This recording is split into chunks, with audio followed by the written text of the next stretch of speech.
and welcome YouTube. The 2 a.m. net will begin in approximately 10 minutes. KC9UDX net control here.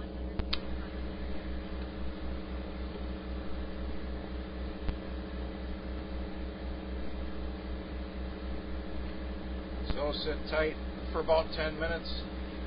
We do this every month. Second Tuesday of the month, 8 p.m. It's an on-air event. Happens at 145.7 megacycles amplitude modulation. This is a net. It's a formal gathering on the air of radio amateurs. What's formal about it is we follow a protocol on how we operate. Not all nets are the same, but they generally follow the same protocol, where we take turns and there's a net control operator to direct who's taking the current turn. 2-meter band where we operate is a popular band in metropolitan areas. What we do different, most people operate FM or frequency modulated. We operate AM or amplitude modulated.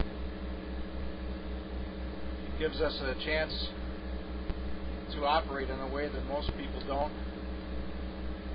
The experience is a little bit different than FM, and it gives some people a chance to use some of their equipment in a way that they're capable of doing but they don't normally do.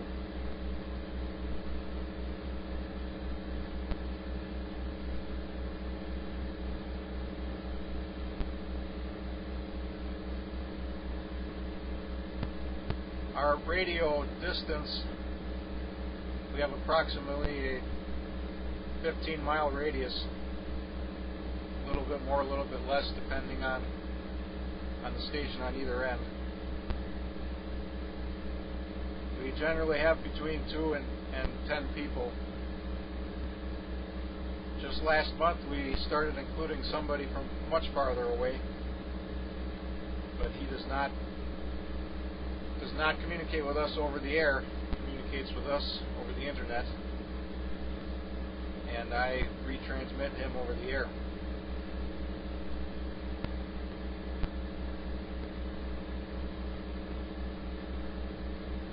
And I'll quit talking now, so even if you're interested in what I'm saying, you could fast forward. Excuse me. You could fast forward here about 6 or 7 minutes, and then you catch the beginning of the net. Thank you for watching, and if you're not subscribed, please do subscribe. That does help greatly.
modulation, and also to establish this part of this band as a place for AM activity in this area.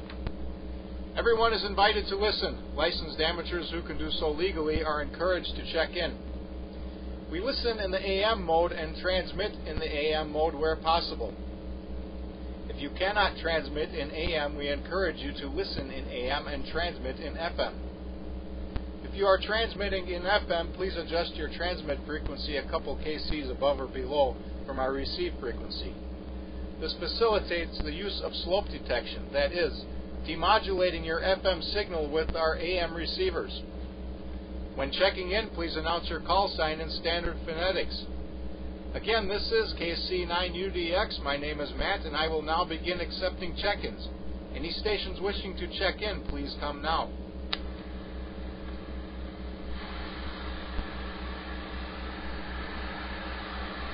Good evening, Matt, W9JCC.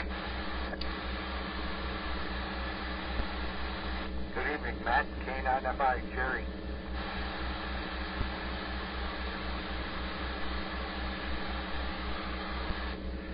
And Whiskey Bravo 9, Bravo Whiskey Papa. All right, we're off to a good start. We got Frank, our most faithful check-in, W9JCC, always here. Jerry, you made it. It's been a while. It's good to hear you. K9FI. And Dave, WB9BWP, who's a little bit earlier than usual. We've also got Joe, YouTuber Bratwurst, on the phone. Do we have any more check-ins? Come now, please.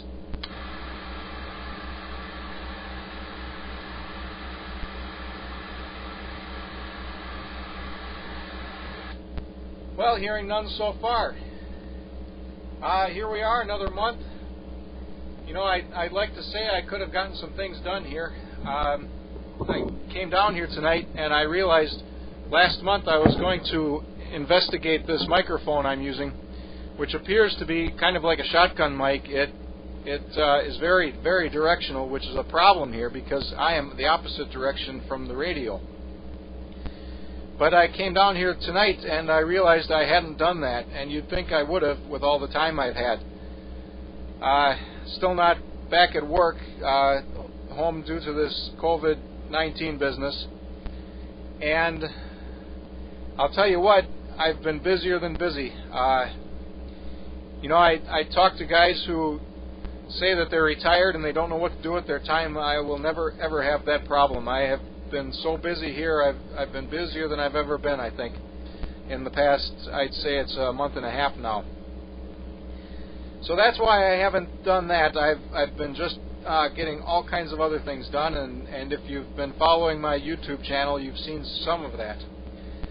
But without too much further here, we'll go to the top of the list. Frank, W9JCC from KC9UDX. Okay, thanks, Matt. KC9UDX and Annette, W9JCC, and good evening to Jerry and Dave. And I almost forgot, I have to give a shout out to Steve in my FOC. If you're listening, he put out a QST on the repeater about the net tonight, and it was a good thing he did because I would have probably would have missed it. And we'll say hello to Joe if he's listening there on YouTube. Not a whole lot to report. We're hibernating in place most of the time. I get out for a couple of walks a day. Not too many people around, so I think it's fairly safe around here. And I noticed I didn't get a good signal estimator reading on Jerry and Dave, but it sounds like Dave must have fixed his antenna or did something there, because he's moving the estimator quite a bit now. So back to that control, W9JCC. All right, thank you, Frank. I did not watch the S-meter. I guess I should have been doing that. I'll have to see when Dave is transmitting again. And I have only a handful of times gone out and done some walking, got some exercise. I think I mentioned this last month already. We went to a couple of state parks, and state parks were very, very busy. One thing I have been doing is giving the local hardware store a ton of business. I have never been there so many times. I don't think ever in a short amount of time. I've been going there once, sometimes twice a day. And with that, we'll go to Jerry, K9FI from KC9UDX. Okay, good evening, everybody. This is K9FI, and the only reason I'm here is because the people Kurt was harassing. He tells me to get on the net. Dave commented on the net on Friday night, and I wrote down a big note and said, "Dummy, turn on radio, the frequency." Not at all. I've been going through brain surgery. 1 week I was talking to my son out in Montana on FaceTime, and I forgot that, got into it, how that goes. But I made a very good attempt tonight to be here, which I was wanting to do, because I think this is such a fun net, and I just want to get more people. Of course, I wonder how many people have radios that will operate on a 2-meter AM. I know my ICOM 7000 was, but that's about the only one I got besides the with here, which I really do like the old radio, but I love it because it does so much stuff. It's like my Pro 3, except this one does more. And that's my other favorite radio. I just love that radio. I love the band pass. Every day we get on 80 meters, there's some guys low and throttling us, and I just adjust it down a little bit more and more, get them right out, and the signal I'm listening to comes in great. But tonight everybody's pretty good signal. Dave's signal is a little, of course I have nothing to compare it to, but he's probably the weakest one of the bunch. As far as radio goes, I can say 80 meters. I did that the other day. I do that every morning. And tonight I'm doing this. Tomorrow night will be Westside Net on 440. And then we'll get on 220 for a little bit and have a little chat.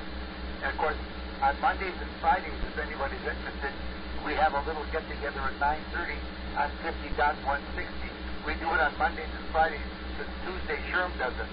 So anyhow, anybody who's interested, upper sideband. So with that, it's good. I'm not on a repeater. I don't have to worry about beating the clock here. So with that, I'll turn it back to you, Matt. And nice to hear you again. K9FI.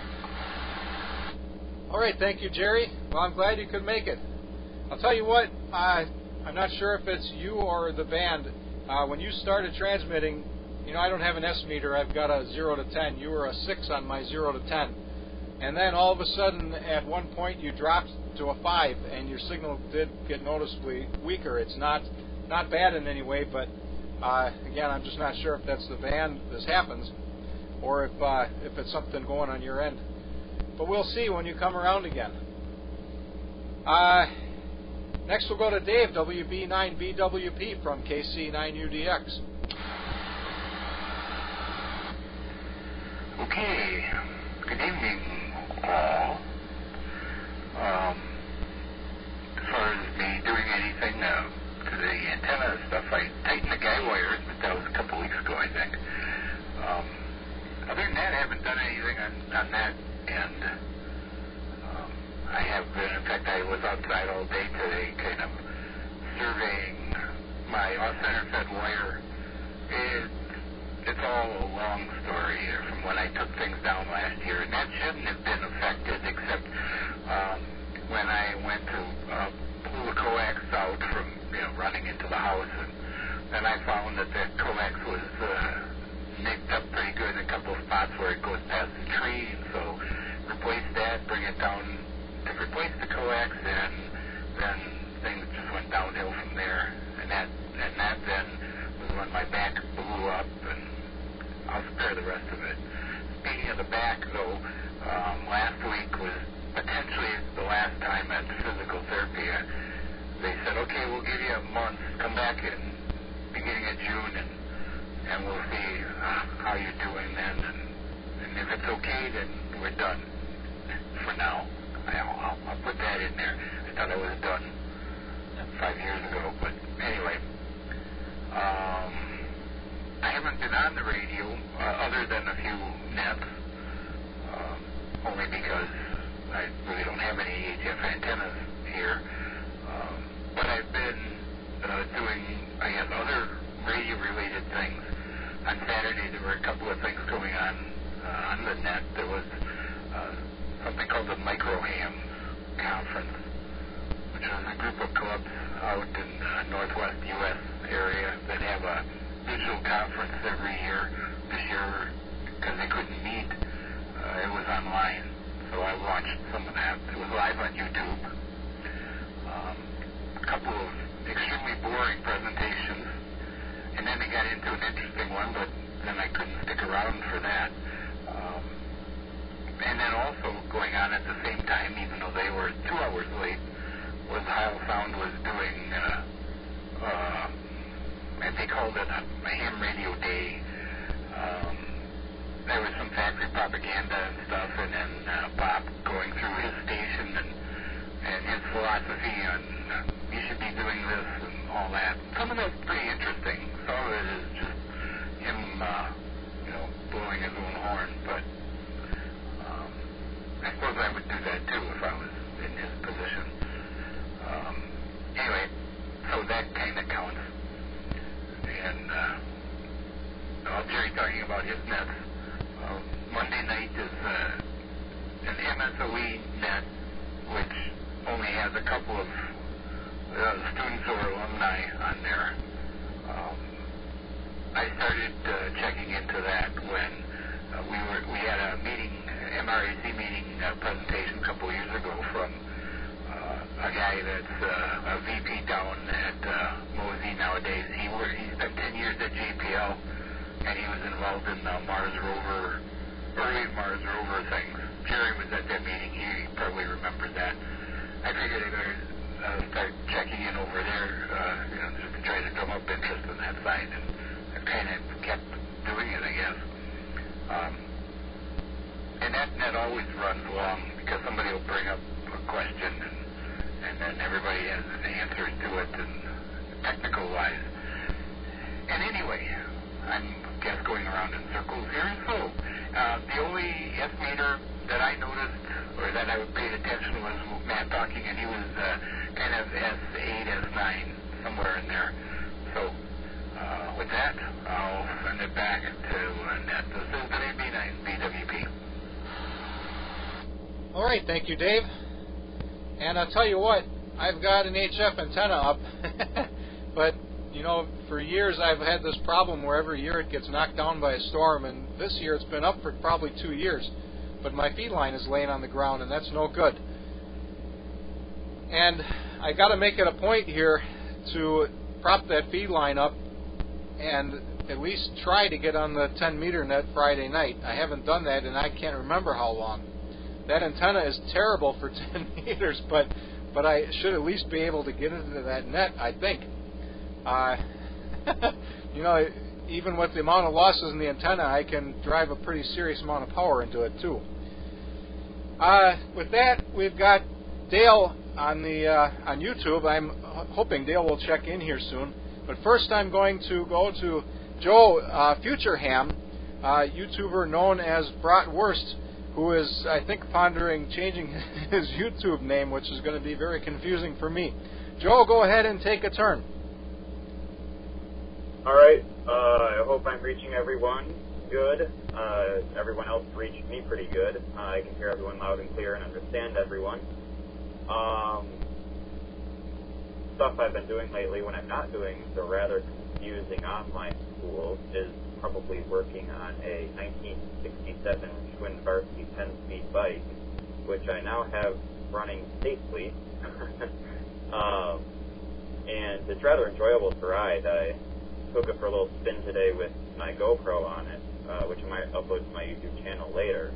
And it ran smooth. It was dead silent. The gear shifting needs a little work, but it seems to be smooth enough to work. So yeah, that's all for my check-in. All right, thank you, Joe. That bike is an interesting bike. I kind of wish you lived close by because I've got tons and tons of parts for it. And I've got a lot of experience with those things. My bike is a similar vintage Schwinn Continental.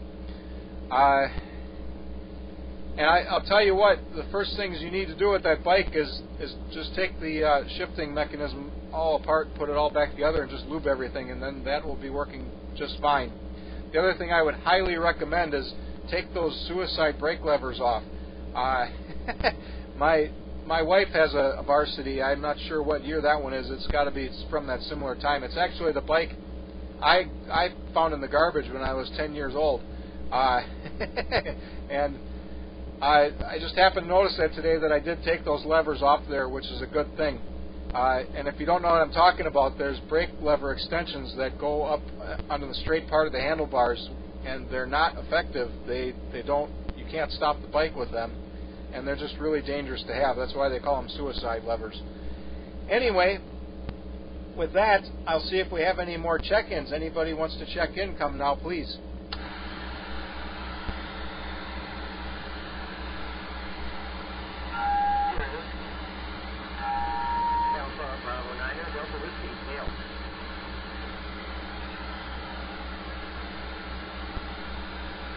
All right, and there's Dale, recognizing AB9DW. Do we have anybody else?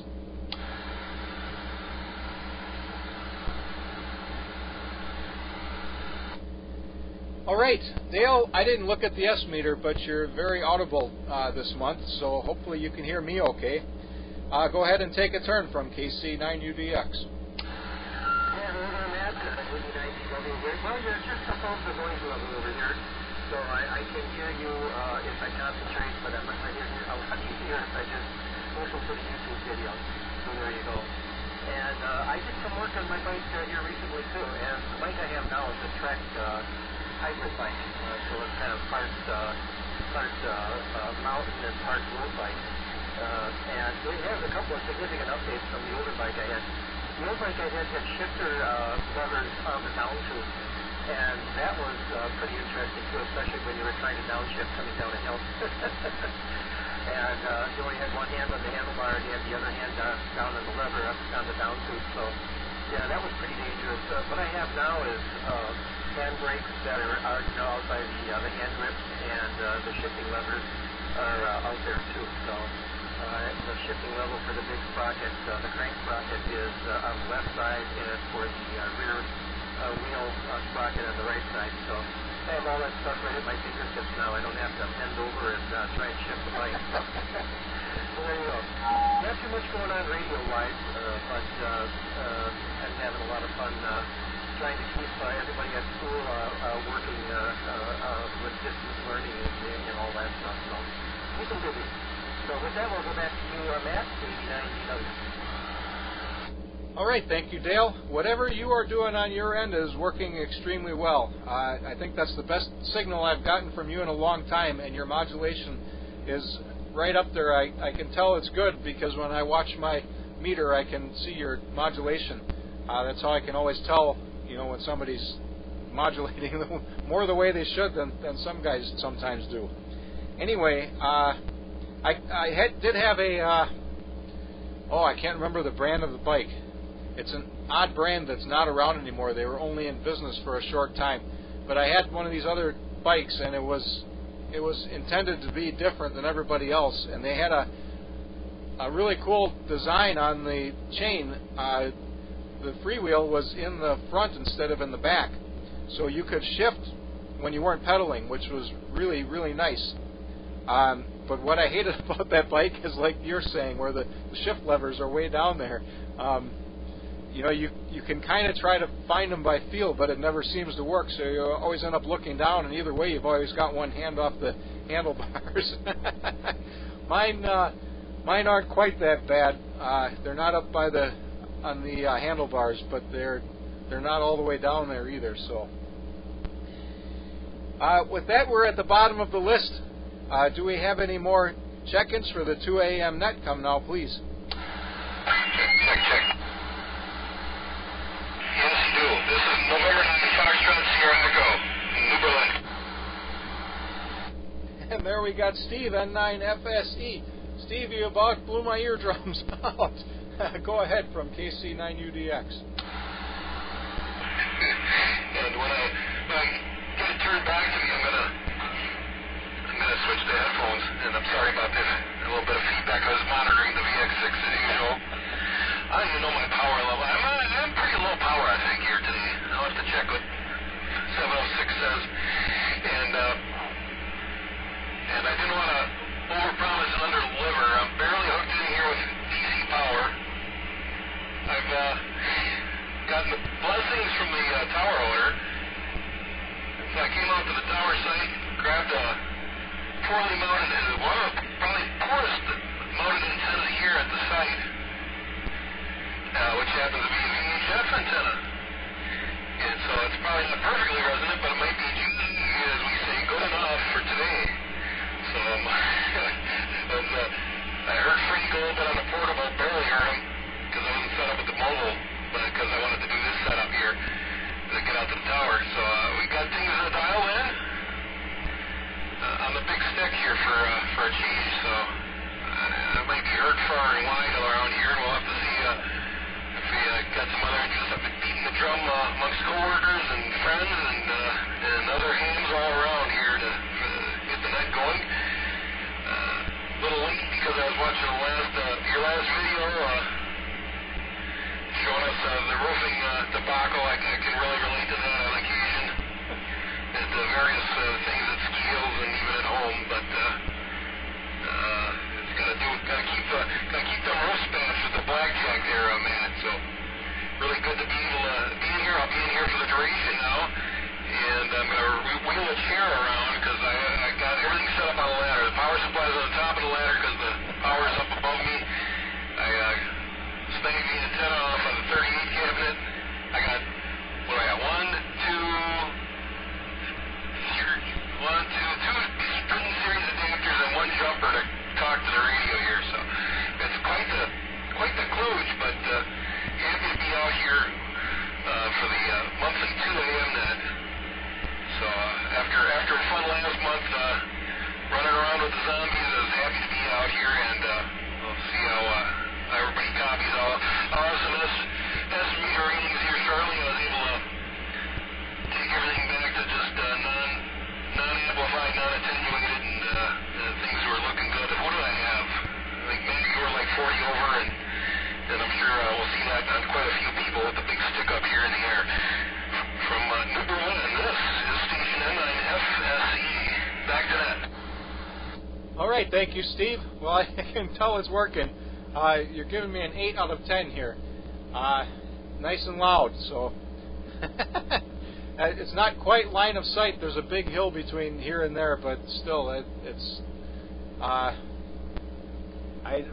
know exactly where you are, and that's obviously a good spot, or there wouldn't be a tower there. Now, I was going to comment on something else you said, and the roof. Yeah, those shingles needed to be replaced about 10 years ago. And it's kind of interesting. One of the reasons I don't want to tear that roof off is I don't really have a ceiling in that building. I've got a fake ceiling. I did not put that together like that. The previous owner did, and I would not put something together like this. The ceiling is made of styrofoam insulation sheets. That's all there is, and there's no real ceiling joists or anything to support this stuff. There's just a couple of 2x4s strung the length of the building, and that stuff is just nailed to that.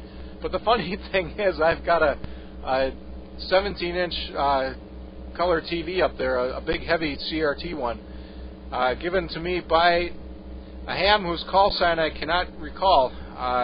He used to live just about across the street here, and I can't get that TV out of the attic. I don't want that to get rained on, and really I don't want rain coming in the rest of the building either, and that's the biggest thing stopping me from doing that roofing right now. Now would be the ideal time to do it. Seems how I have time to do it, but I don't have any of the materials yet either. I've got to replace all the decking. It's probably a 2-day job. So with that, again, we're at the bottom of the list. Do we have any more check-ins? Come now, please.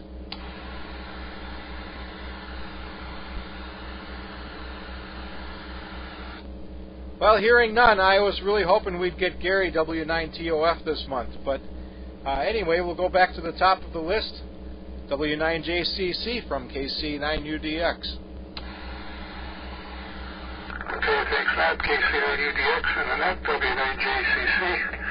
And good evening to Steve and Dale that came in there at the end. And Steve, thanks for putting out the QST. Usually I'm down here like clockwork, but I would have forgotten. I was sitting there watching the news, and when you pull up the QSD, I realized it was almost 5 minutes to the top of the hour, and it was a good thing you did that, so thanks for doing that. And signal report-wise, Matt, UDX 40 over 9, Jerry, and I noticed the same thing here, Jerry. You started out at 15 over 9, and you went down to S9. I wouldn't have noticed the difference if I wasn't looking at the meter, but something happened there that the signal went down by quite a bit, but no problem. I copied you, still good and strong.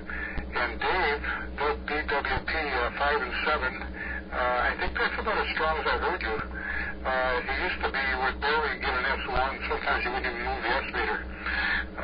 But you were a little solid, just a little bit of hash in the background, but really good signal. And Joey copied real well. He's, of course, 40 over 9 on Matt's transmitter there. And Dale was 5 and 7. And Steve, the big stick is working 30 over 9 over here. So I don't know how much power you're putting to it, but it's working real well, and the audio is nice and bright, so it sounds good. Let's see. As far as activity, I got on the 6-meter net this morning. I very rarely used to get on it before because we always go to the gym in the mornings, but we've been making it about 80% of the time now that we've been hibernating here.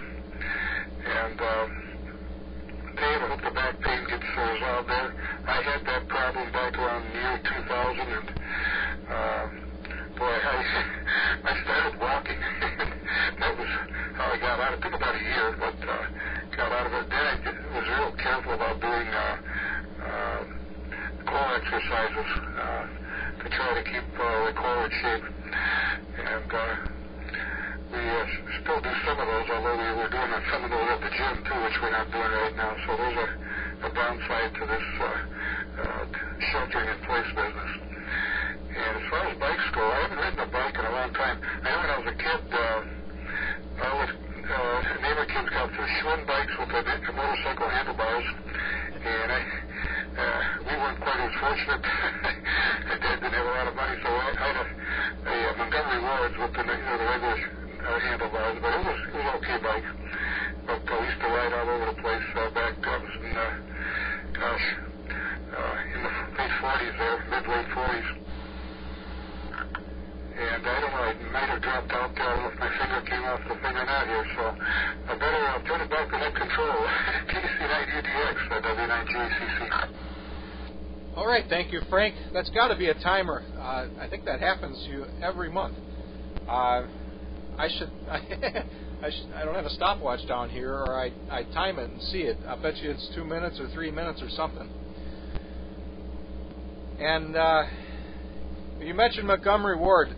I think about that a lot. I've got a really nice Montgomery Ward branded radio. I can't remember who built the thing. It's a big console AM and shortwave receiver with a really nice 78 RPM phonograph in it. But the other thing is, my grandfather, who I think passed away in 78 or 79, I have a bunch of his things, and I'll tell you what, he must have bought everything from Montgomery Ward's. Just about everything I have that was his is some kind of brand from Montgomery Ward, and it's all really good stuff too. It's kind of like Craftsman or some of the Radio Shack brands, where they seem to have a little bit higher quality than some of the good brand names. And with that, we'll go to Jerry, K9FI from KC9UDX. Okay, guys, I don't know what's going on. Maybe I do. Now my output is low. Yes, I wonder if I got a cool connector. Hopefully you can hear me. But I do have a 1968 Zakine. It was my first 10-meter my first 10-speed bicycle I bought, and I can see my radio is acting up. I must have a bad connection here. So anyhow, Matt, I'll have to punch around and see what's going on. So you make comment if you can hear me. K9FI. All right, I can hear you just fine, Jerry. Your signal is right where it was the last time you were transmitting. It's not as high as it was when you first started the first time, but it is okay. If you want to continue, go ahead. Otherwise, we'll move on and get you the next time around. Okay, now my signal's up, and I'll bet you'll go back down again, because I can look at the level of the output. But yeah, I was saying when a long time ago when we first moved out here, we got some 10 speeds and were Japanese from the guy at Brookfield Cyclery. They're Sakinis, they call them, and I still got one in my garage. And I was looking it up a while back because my son's into bicycle riding, and now they're almost becoming collectible. But I still got the shifters down on the main tube, and I will say, in the beginning it's kind of a pain, but you get used to the way the derailleurs work, and it wasn't so bad because we used to ride, we used to do bicycle riding with the 4-H, we're bicycle leaders at 4-H, so we take the kids out once a month on a 10 or 15 mile bike ride, and that was all a lot of fun. So I got used to my bicycle, and of course when I was a kid, I got a bike my dad brought home from a guy at work, and let's put it this way, when you're younger, you get what you get, deal with it. That's all there is to it. Well, I'll say good evening and hi to Dale and Steve, they're both coming in, but a couple of those two guys and Dave, I have to push the play button in on the 2000, then I can hear them. So with that, Matt, and you got a good signal, Matt, so I'll turn it back to you, Matt. K9FI. All right, thank you, Jerry. Whatever was going on there, you seem to have worked it out because your signal was excellent that time. And I'll tell you what, I think most of the bikes that I've had came out of the trash. My current bike, it was abandoned in the basement, a leaky, very leaky basement of the building I used to work in. The owner of the company put it in there and left it, and it was actually going to go in the trash, and that's how I rescued it.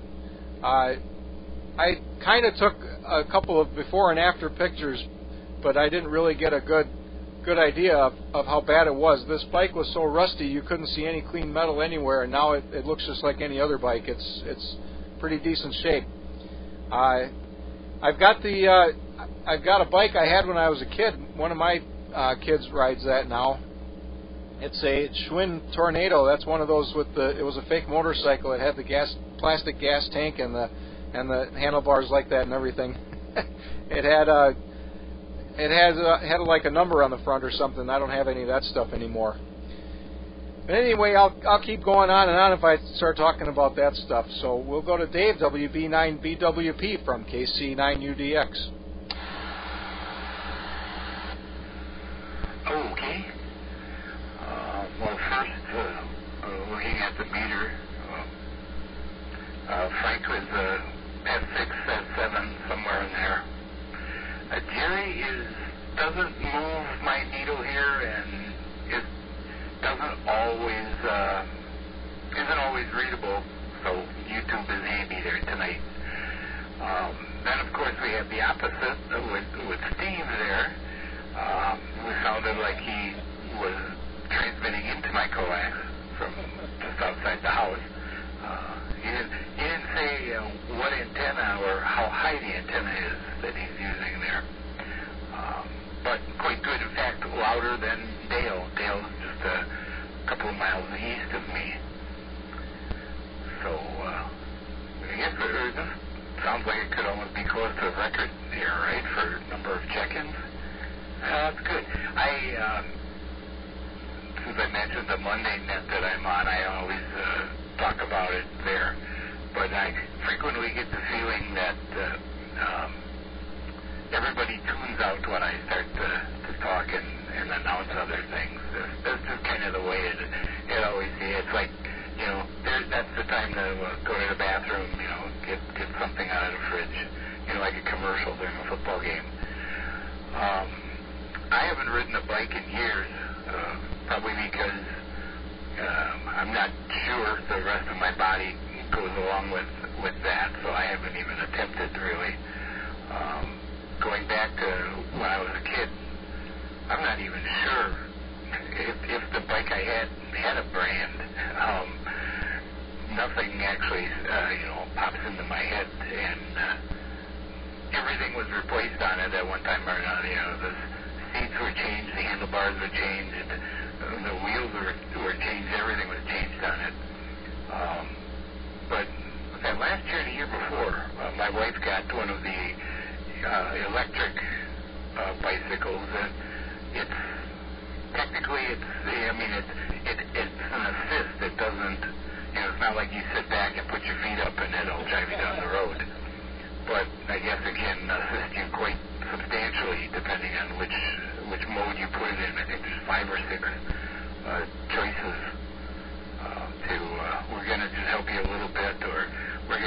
fly you up the hill and back down on the other side.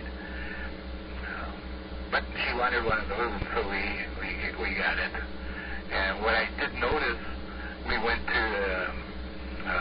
I think Wheel and Sprocket would do a thing at State Fair Park every year.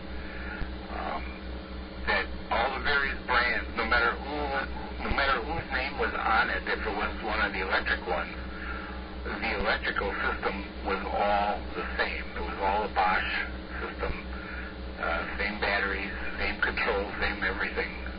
No matter whose name was really on the bike.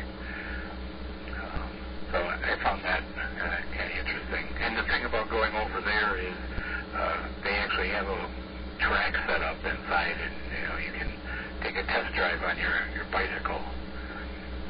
Let's see, what else here on the list?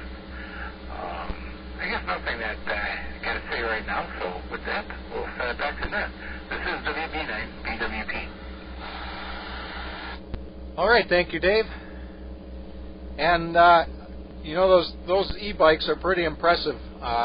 Some of those things can go just scary fast, and it's tempting to get one of those things, and then you use the assist mode like that, and you're hardly working, and everybody else is pedaling. But I seem to always have the opposite problem. When I go riding with other people, I'm always the one that, I'm honestly riding with my brake on a lot of the times, just to slow down and keep up or keep back with everybody, I guess. I'm imagine there's going to be a point where I'm going to need something like that, so hopefully I can wait until that day comes till I get something like that. I think every bike I've had, I've mixed and matched parts from all different bikes. I've pulled countless. I couldn't even tell you how many of those Schwinn Varsities out of the trash to take parts out of them. And that's one of the reasons I have tons and tons of parts. A couple of years ago, I was just about knocked over on one of the trails around here by a guy on a high wheel bike. I guess you call it a penny farthing, or I guess there's other names for them which aren't really the correct name too. People call them bone shakers and other things, but that's not really what they are. But I can imagine that you probably know what kind of bike I'm talking about already. And when I saw that, I said, that's something I got to get, and I don't know if I ever will, but I sure think I would have fun riding one of those at least once. And Joe, see what you started here. This is how it goes. Somebody mentions something and everybody perks up, and suddenly that's what we're all talking about, and that's a good thing. Joe, go ahead and take a turn from KC9UDX. All right. And I see what you're talking about. I kind of started a fire there, but yeah, that's okay. So that's interesting how you have so many parts and how many of those varsities you picked out of the trash. The gearing system is kind of difficult, especially on mine, because the derailleur thingy is like really loose, so it always defaults. It always wants to default back to the hardest gear, so it makes it really hard to ride. So I really got to take that apart, like how you said. The Continental is actually a pretty cool bike. I wouldn't mind picking one of those up. I guess another thing that I did recently is some of my YouTube friends, they showed me this thing called historicaerials.com, and you can just enter in anywhere inside the United States, and it'll show you aerials dating to some of them are from the 30s. The oldest from my area is 1948, so it's really cool to see an above view of my house from 1948. And I can see that there's been several editions, which is really neat to see. In fact, once a guy who grew up inside my house in the 50s came over, and then he gave us a tour of our own house, how it used to look in the 50s, which was really cool. So with that, I guess my check-in is done. All right, thank you, Joe. And I've always been interested in that kind of thing. The aerial photos here go back to 1941, which is kind of interesting. And if you're, I've actually seen ones even older than that. Of course, where my house is back then was a cornfield. This was actually railroad right-of-way, and I guess the farmers used it anyway. And eventually, it became a farm field anyway. So, not sure how to say that. It was, at one point owned by the railroad, and then apparently a farmer owned it. And of course, then somebody built a house here in 1978. But what fascinates me the most about those old aerial photos is looking at some of the old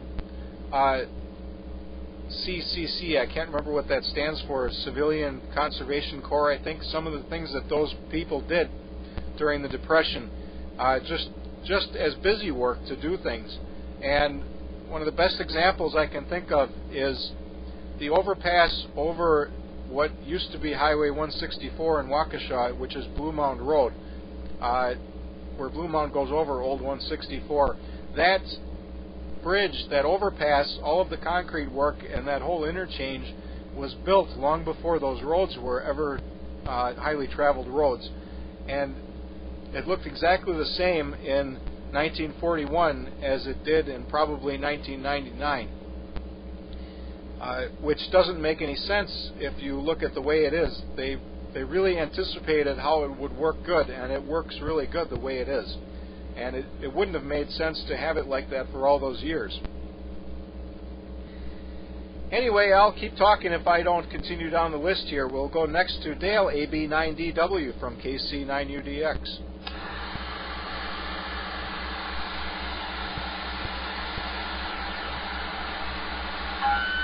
Sorry about the delay there, Matt. I was listening to the YouTube video and forgot to turn the audio up on the radio.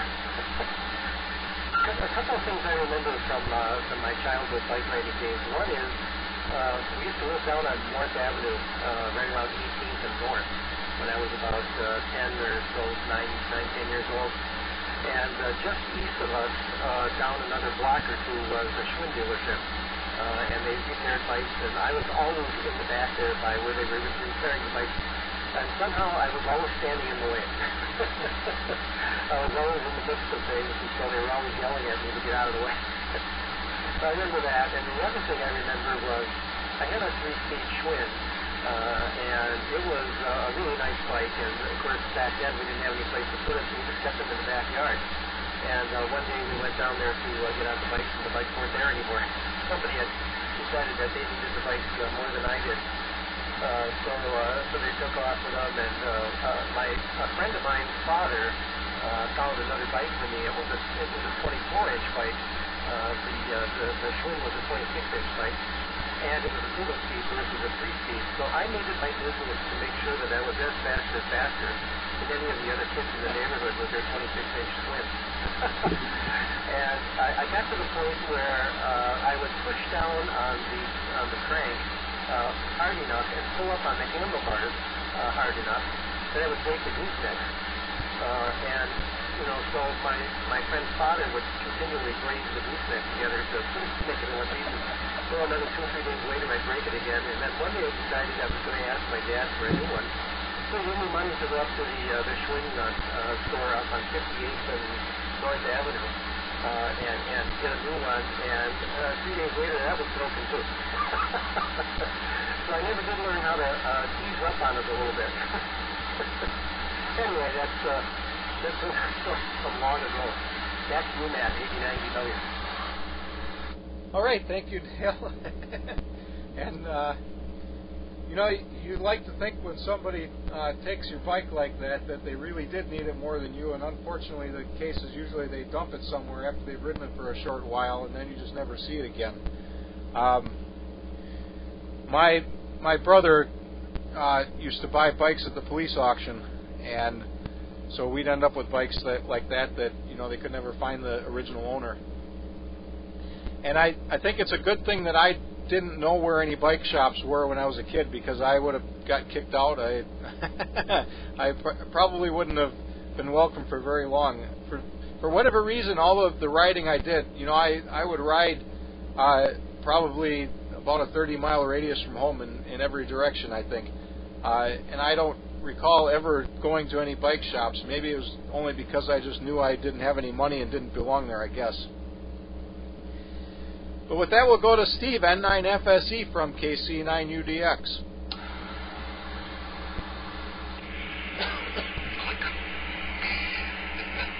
Greetings, everyone. I'm going to let KC9BWB use one of our SWLs tonight.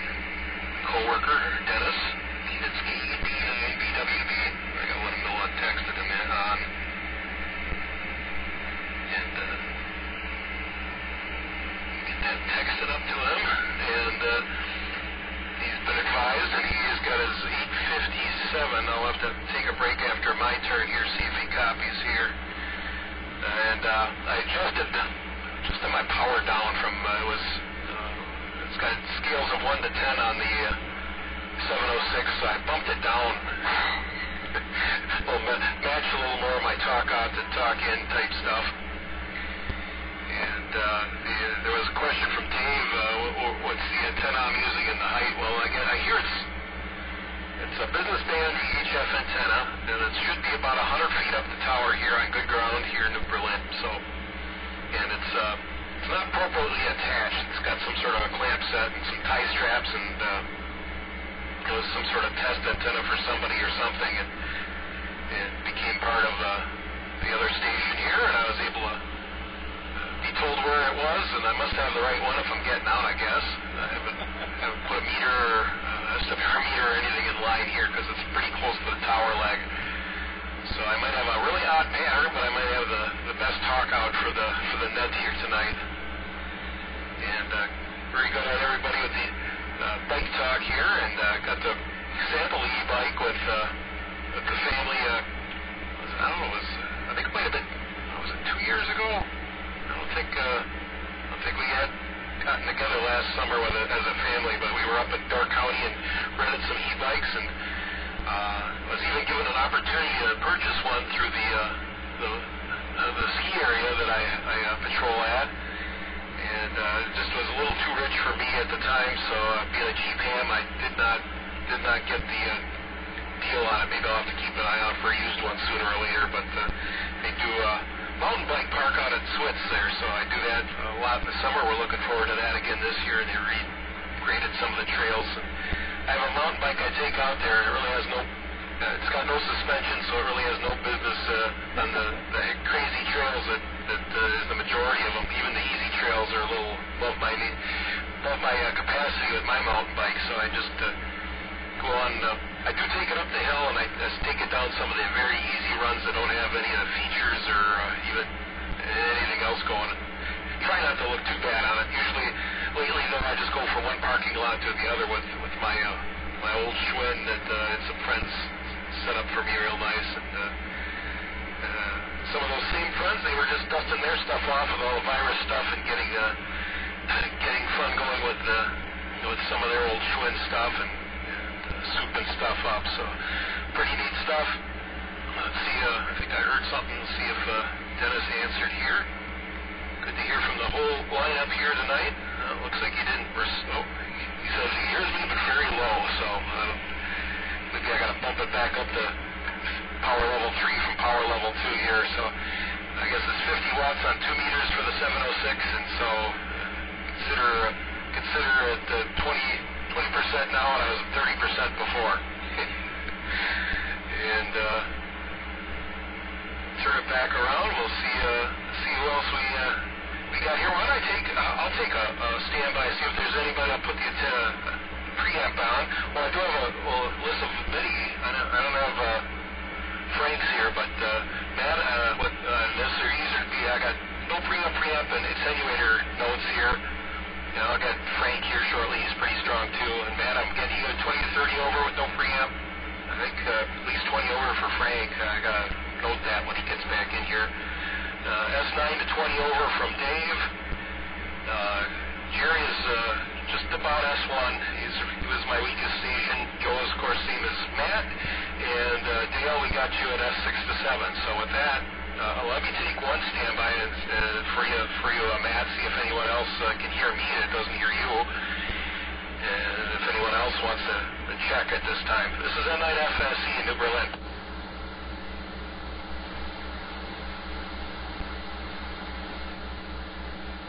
Okay,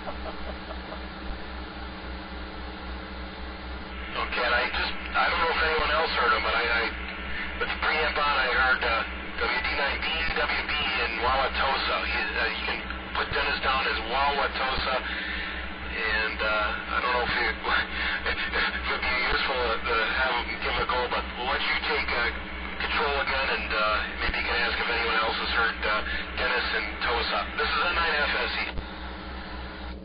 All right, thank you, Steve. And I think you said it's KD9BWB. You also said WD9BWB, but I think you said the KD9BWB one twice. So I'll write that down, and next time around you can correct me if I'm wrong. I did hear him, and I could see him on the meter at a 1. I could not copy anything, though, but I could definitely hear that he was there. So that's good. And with that, we'll go to the top. Well, let's go to the top of the list. Frank, W9JCC from KC9UDX. Okay, thank you, Matt. And I will say good evening to Dennis there. I also heard him, but I couldn't make him out. I have to give him a 0 by 1 report. I could just barely tell he was in there. So, hopefully, from Wauwatosa, I guess that's a pretty good hike. And Matt, I think you're right on the timer. I think when I got this at TS2000, I was messing around with the timer and tried to install it. I think I did, and I'm not sure which bands it all works on. Maybe it's just the UHF, VHF part of the radio. I don't know, and I would think there's probably a place in there to put a tone when it times out, but I have not explored that either. But I think that's what the problem is. And as far as bikes go, I don't even know if I can remember if I can ride a bike anymore. It's been so long. I think it's at least 20 years since I've been on a bike. It reminds me when I first learned how to ride a bike, my dad had a bike. It had the real large wheels. This was a bike that was probably built in either late 20s, early 30s, probably 29 or 30-inch wheels, and that wasn't very big. You know, still just a grade school kid. And I managed to get on it, and I rode it around the street, which was just a dirt street at the time. And to get off, I just had to let it roll over. I couldn't. I didn't know how to get off of it, so I just let it fall.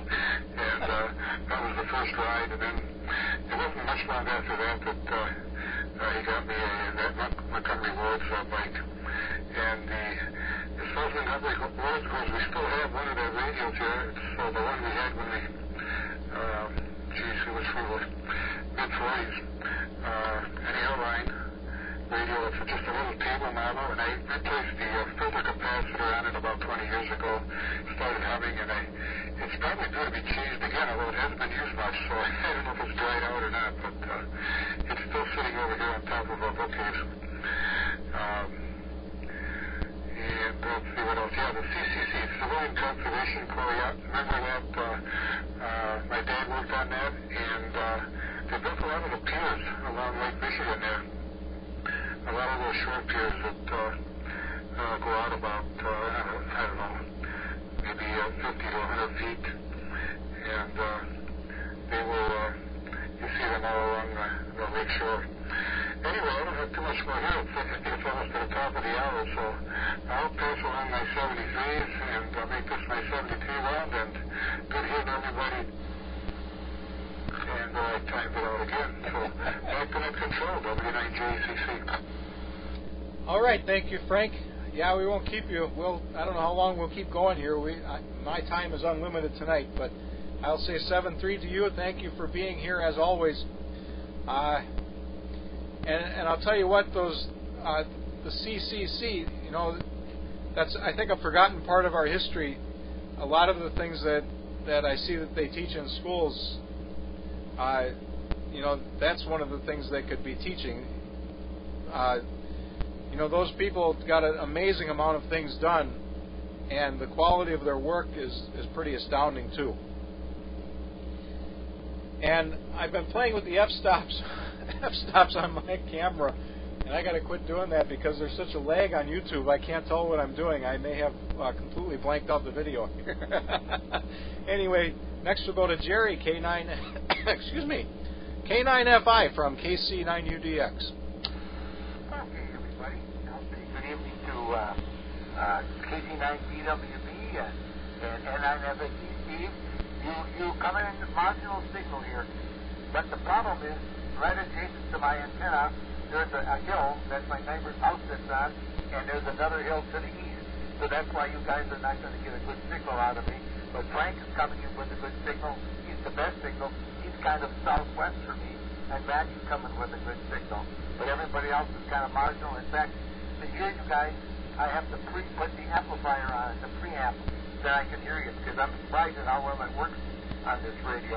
Yeah, when my boys were younger, we had a little dirt bike, if you know what I mean, with those 18-inch tires or whatever they were. Well, anyhow, I used to have a collection of bikes, and I put a different front fork on one of them, and I went and put a 24-inch or 26-inch wheel on it, so the bike had a very, very hard brake. And the kids used to love it. The buddies would come over, and they couldn't wait to ride around on that goofy thing, because it was way up in the air. And finally, in fact, they wanted to do it with some of their stuff, and I told them not to do it because I didn't think their parents wanted them to ride around on it. Because the wheel was so high that when you turn it, the wheel would start to slip. It would go roll over on the tire. And let me see what else was there. I guess that's about it at this point. So I can turn it back to you, Matt, and see. I still see my signals going good because my estimate is jumping. So back to you, Matt. K905. All right, thank you, Jerry. Yeah, it's still very good. Hasn't fluctuated at all.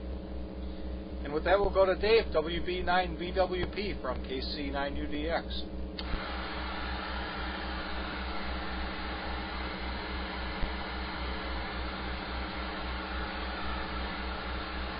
Did we lose Dave? WB9BWP, it's your turn. Nope, I'm still here. I was same as Dale. I was, in order to hear everything Jerry's saying, over on YouTube, and the audio delay is maybe a little longer than I remember in the past, but nothing that happens on their side surprises me. They suddenly get an idea, or they lose interest in something or whatever, and start tweaking all of their software around. Let's see here. That I had something written down, but I guess not. Yes, I also did hear just sounds in the background for, I can never remember it's called either, BWB, but not enough to actually make out voices. But that's good that at least there's, everything that helps, another set of ears out there, and who knows where they'll then spread the word and stuff. And especially nowadays, everybody has extra time, or potentially extra time to work on stuff. For Frank, possibly, I just did a quick spin through the menu things, and item number 24 says timeout timer on the screen, so that might be the thing might have turned off. So I do remember there may be a couple of timers in there, because maybe it's in this one where it does let you pick a couple of different times. But anyway, let's see. Oh, and I guess just one, since Frank mentioned about not being able to go to the gym and things, I've been doing the physical therapy. In fact, at the same place that Dale was going, where he had his knee work done, which is located in the middle of, not quite in the middle, but in a gym. The rest of the gym is closed, but they're still there.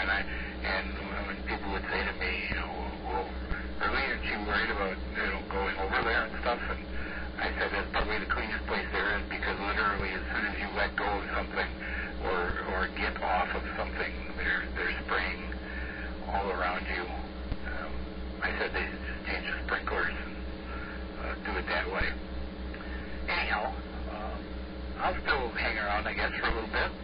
So I'll send it back to that. So Susan EB9 BWT. All right, thank you, Dave. And I am here as long as anybody else is here, so we'll keep it going. You know what it reminds me of, the way people are sanitizing everything. I was in China around the time that SARS was a big problem, and the Chinese government can be very efficient when they want to be. And one thing they don't lack there is manpower. You know, people here think that they run a lot of slave shops and things over there, and maybe they do, and I didn't see that. But what I saw was just the opposite. I saw people dying to work, and the government doing everything they could to give these people work. Just an example of that is people sweeping highways. They don't have street sweeping machines there. They have people with brooms. That's how they can keep people employed. But I guess my point here is that after the SARS thing, or during it and after, they were sanitizing everything on a daily basis. Every surface of every object in every place was sanitized and had a sticker and a time and date and a signature of when it was sanitized, and everything was always being updated like that. It was kind of amazing.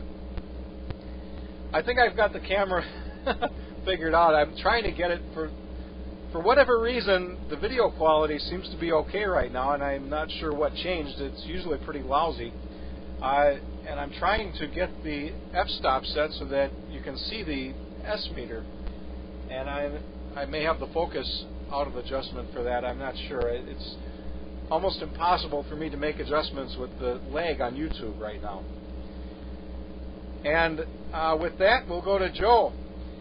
I don't know how long you want to stick around, Joe, but it's up to you. Go ahead and take a turn from KC9UDX. All right, thanks. I guess first thing I'll say is that I was going around in the woods at one of my old abandoned house sites, and it looked like someone might have mauled a Schwinn Stingray from the 60s, because there were just parts of it, except for the frame. There are parts of it lying everywhere. The two wheels, one of them having like a really loose inner tube. There was a handlebar which had some kind of black liquid that I picked it up, and it stained my dad's shoe, because whatever was on that liquid stained it for the rest of the time that my dad had that pair of shoes. So I guess another thing that I wanted to say is kind of an old topic, but airline. I have quite a few airline Montgomery Ward radios around here. They're pretty much all from the 30s and early 40s. They all work good. One of them is a Wells Gardner, and then the other one is Arvin.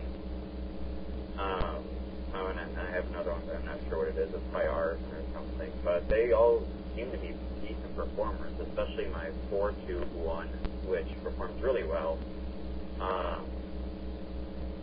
And so, speaking of Door County, I actually used to live there. In fact, I was born there, Sister Bay.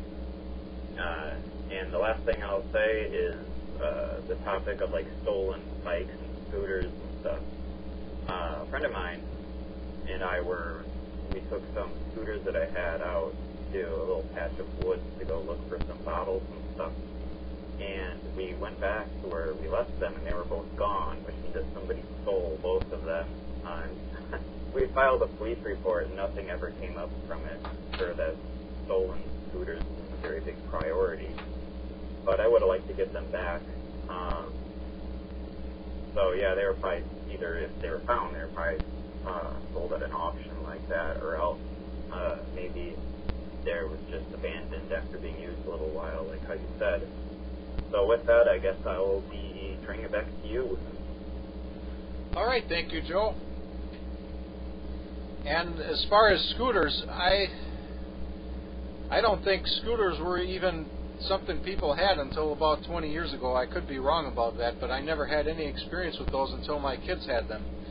So the only thing that I think of, excuse me, when I think of scooters is that GT Ogre guy. I think everybody's seen his towing videos, and he's always got the Jetsons sound effects when the people are going by on the scooters.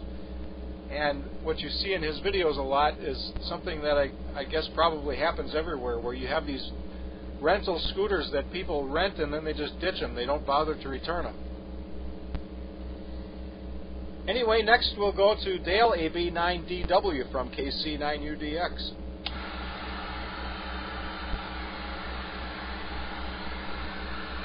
Coffee again there, man. Listening too much to the YouTube video and not paying attention to the radio. So, and Frank, if you're still listening, yeah, the GS2000 does not have a tone. When it times out, that's it. It stops transmitting. So you don't know it until it stops transmitting. And if you monitor, you hear yourself stop transmitting. So there you go. That's not too much else there. You can set the timer for up to 3 minutes, but usually what happens, especially on the repeaters, is if you set it to 3 minutes, that's usually how long the repeater is set for. So, even though you think you're going to stop transmitting, you usually time out the repeater, even though you have it set to 3 minutes. So what I do on the FM is just set it for 2.5 minutes, and that way I'm sure to not time out the repeater. So anyway, I do have some things that I have to get onto, so I'm going to leave the conversation.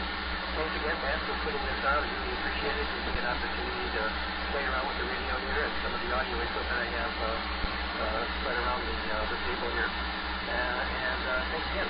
So we'll say 7-3 to everybody, and we'll check you the next month. 89BW, back to Control. Thanks, Matt. All right, thank you, Dale. Then thank you, of course, for being here. It's always nice when everybody is here. I expect next month will be a little bit different. We'll see. I'll hopefully be back to work unless something changes here in the next couple of days. So things will be sort of, I guess, back to normal, hopefully. I think it was Dave mentioned earlier that this might be a record for the number of check-ins, and it is not. We have 7 or 8, depending on how you count it here, and I know we've had more than that in the past. I guess I'd have to dig through all of the logs to see, and frankly, there are more logs than I normally would think there are when I go in there and look. We've been doing this a lot longer than it seems like. I think we started this in 2013. But there too, I'd have to investigate the logs to make sure I'm right about that. Anyway, next we'll go to Steve. But first, Steve, I'll mention something here. You were talking about e-bikes before, and it made me think of something. Just a sign of the times. I'm sure you remember, when TV Lenny used to advertise, you buy a TV, you get a bike, get a bike, get a bike. And I'm not sure if you're aware of this, but he retired from the TV business a long time ago, and now he sells e-bikes. So he's got a store in Madison where he sells e-bikes, and now he's got a promotion where you buy an e-bike, you get a TV. So there you go. That's a sign of the times. N9FSE from KC9UDX.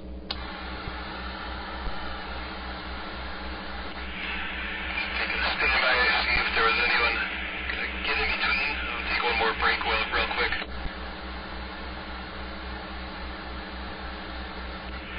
So if there's something there, they'd be under my squelch, but got my copious notes running here. Got a little more, should probably, after me, see if we can get any more from Tennessee. May have gotten tired and shut it all down, but at least we got him as a check-in, so that's really cool. And our strongest station at this location is Frank. Well, I never wrote down when he was with no pre-up, but it was probably 40 over, 30 to 40 over S9, followed by Matt, followed by Dave, and that's some of the confusion. WD9BWB and K89BWB. If I don't enunciate, that'll all just come out poorly. So got to enunciate, especially when it comes to the last letter. So about a 9BW crowd is out in force tonight. And Jerry,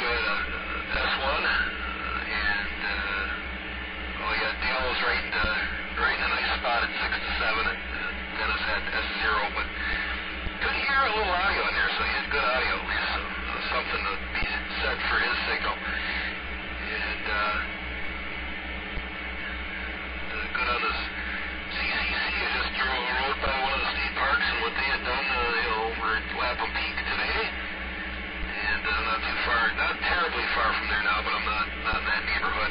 Still a bit east of there. And through as well as all the stuff I rounded up in short order, I should have spent a little more time rounding stuff up. Maybe I'd be a little better prepared next time, but probably not. But I brought a power supply from the shop, and I also brought something else special since it's a little loud in here. I don't know if there's any background noise coming through, fans and stuff to come and go. But one Swap Fest a couple years ago, probably up in the Fox Valley, I got a set of David Clark headset, and so I got the appropriate adapters, and they're using that in the facility here, and that's working out really good to pick out, especially the weak ones, and keep the local noise down a little bit. Maybe in the future we'll have a 98W show up, or BWV show up, or some other special guest to be announced maybe next month. We'll see how that turns out, see if anybody's interested. So it's all a blast though. We're having a good time with this. I'll be out here for a while. I do have work tomorrow, but and work today and work tomorrow, but we'll see. They should be able to put in as much as last month. That was pretty fun in the mobile. I enjoyed all that. Then you'll turn it over to Joe.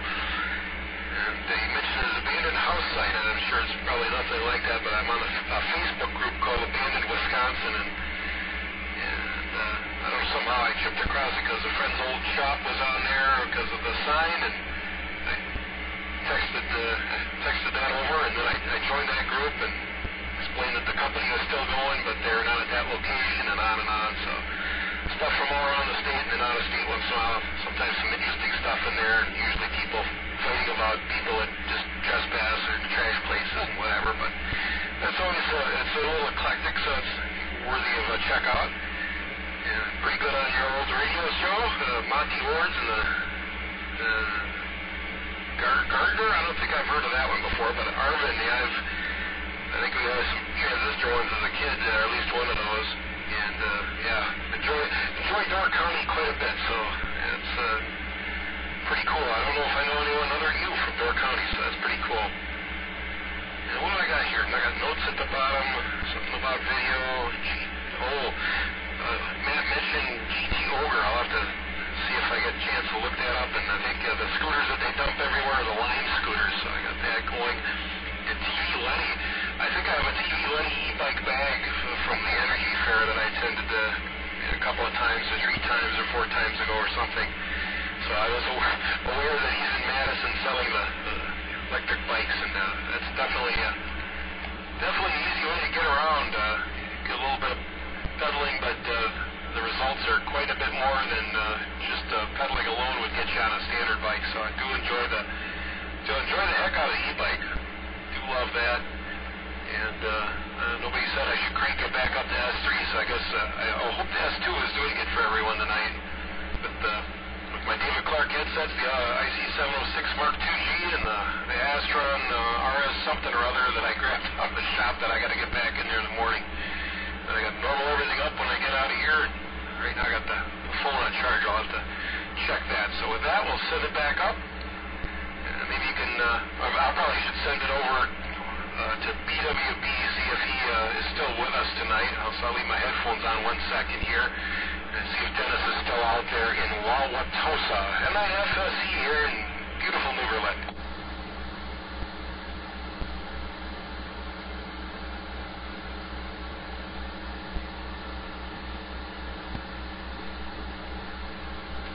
Well, I'm not hearing anything with the preamp on, so back to that, MIFSE. All right, thank you, Steve. And if Dennis had been transmitting, I think I would have seen it. Excuse me. At least I saw it the last time, and I did not see any sign of anything this time. So be sure to thank the repeater, or the not the repeater, but the tower owner there for what you're doing. I really do appreciate you being able to use that site. That's just really cool. And with that being at the bottom of the list, let me see if we have any more check-ins for the 2 a.m. net. Come now, please.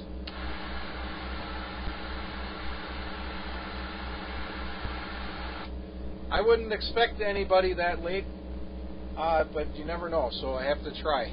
And if you look up that GT Ogre guy, I think GT Ogre might be his second channel. His main channel is something different. You'll find it. If you don't find it, I'll send you something. I am subscribed to one of the two channels, if not both. You'd think it'd be pretty boring. All it is security cameras pointed at a parking lot, and this guy does some pretty good editing. Makes it usually pretty entertaining. So with that, we'll go to the top of the shortened list. K9FI Jerry, it's your turn again from KC9UDX. Okay, guys, and like I said, I have to have the preamp on the radio to hear a couple of you, but Dave I can hear with it on. In fact, Steve, the last transmission, his very last one, whatever he did was his best one, because the signal came quite up. Otherwise, he's fading into the noise, coming in and out, so maybe it's open some conditions. But like I said, I'm located on about 180 in Blue Mound, so you guys get an idea where I'm at. And I do have a hill to the south, and the same hill goes around the back of my yard and cuts up some of the east. So you guys to the southeast will be a problem for me. And other than that, let me see. Today, we had one interesting thing happen the other day. In fact, it was Sunday. I was sitting there watching some movie with my wife. I forget what we were even watching. But all of a sudden, I see these two heads walking along my full window.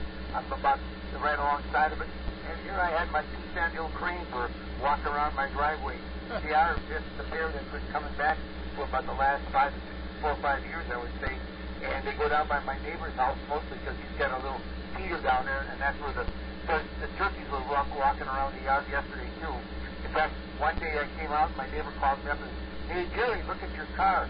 I did, and here was a turkey sitting on top of it, 4 or 5 walking around pecking at the tires. So I walked out and checked them off. They just kind of hopped off the car, and when he left me a little present on top of my car. Yeah, I'll get you a guess what that was. But as far as that's about, like I said, we have the deer and the pheasants, not pheasants, but turkeys and the cranes here, and sometimes the ducks will come in, or a goose, but not too often. And even on occasion a fox, but I haven't seen many of those. But they're really fun to watch. In fact, that's what I was doing today, was cutting the grass. And I think I annoyed the turkeys because I was cutting along there, and they saw me, and they would run ahead of me for a little bit. And finally, they cut off, and they're kind of looking at me like I guess I was intruding their space.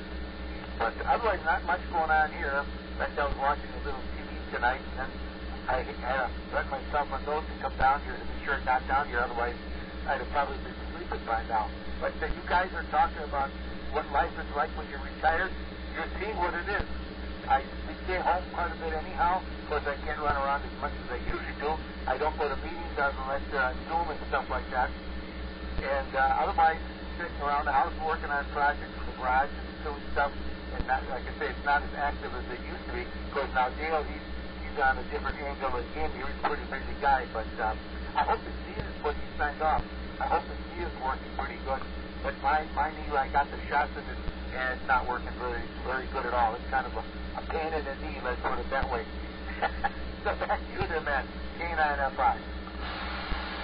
All right, thank you, Jerry. And you mentioned the sandhill cranes. The last time I've seen some of them, this was a very long time ago now, my parents' old place, right over near where Steve is.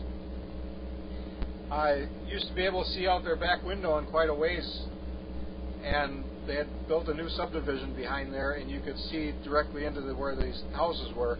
And one day we were sitting out on their back deck just talking, and we could see in the distance a couple of those cranes trying to beat open a sliding glass door in one of those brand new houses. The people weren't home, and the cranes were attacking themselves in the reflection. And I don't remember if they actually broke the glass, but I think they were close to doing it if they didn't. And with that, we'll go to Dave, WB9BWP from KC9UDX. Okay. I'm here on time this time.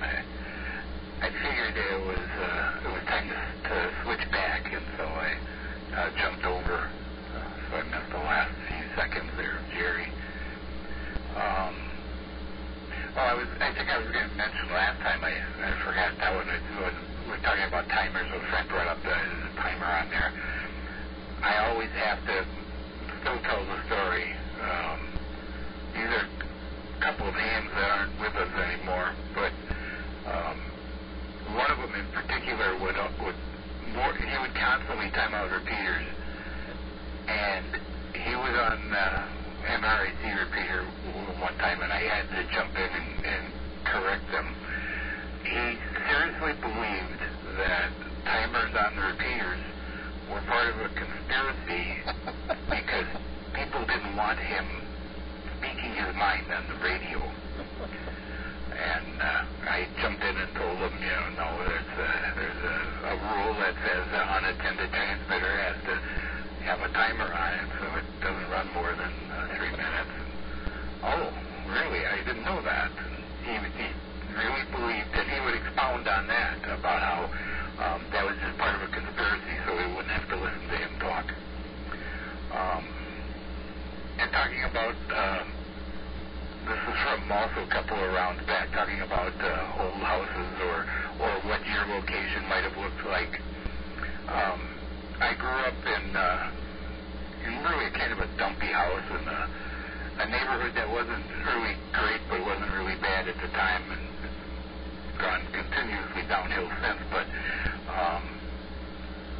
I happened to be sitting at a stoplight such that I could see the back of the house one day. This is a number of years after we moved out of there, and it looked like it was on fire.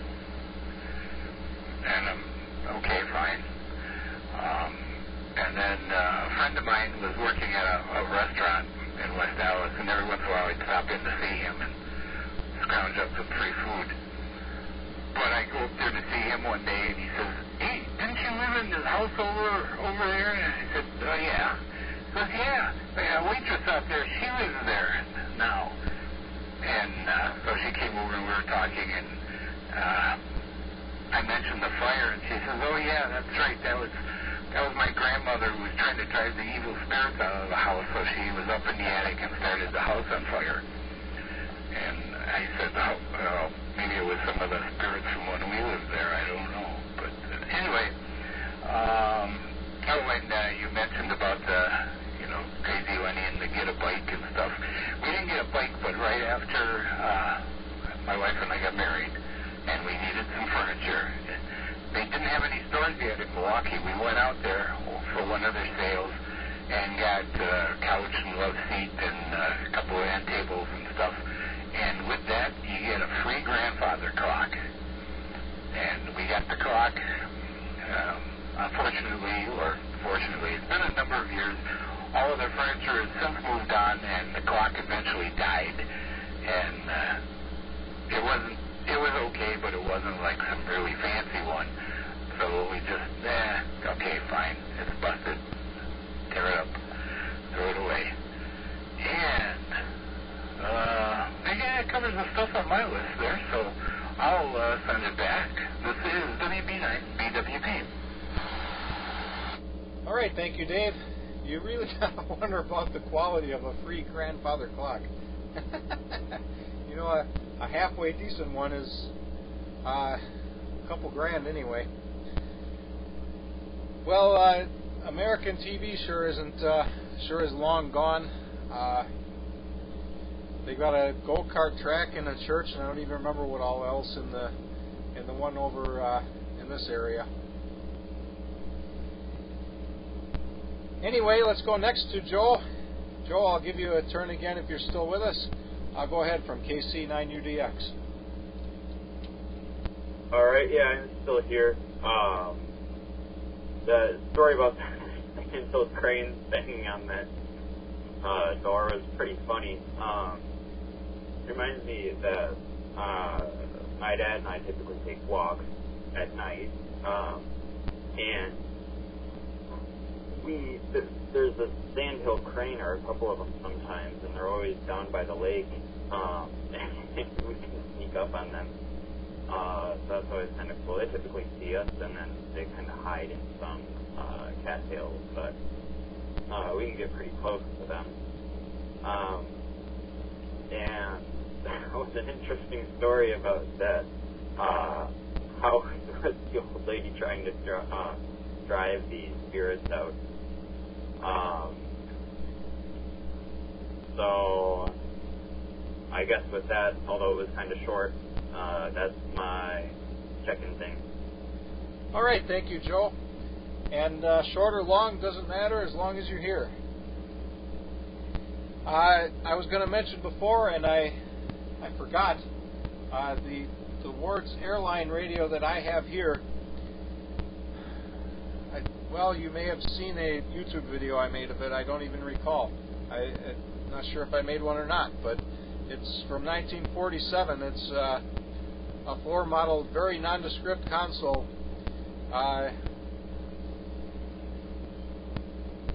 Anyway, if I trying to remember, I think I made a video about it, but maybe not.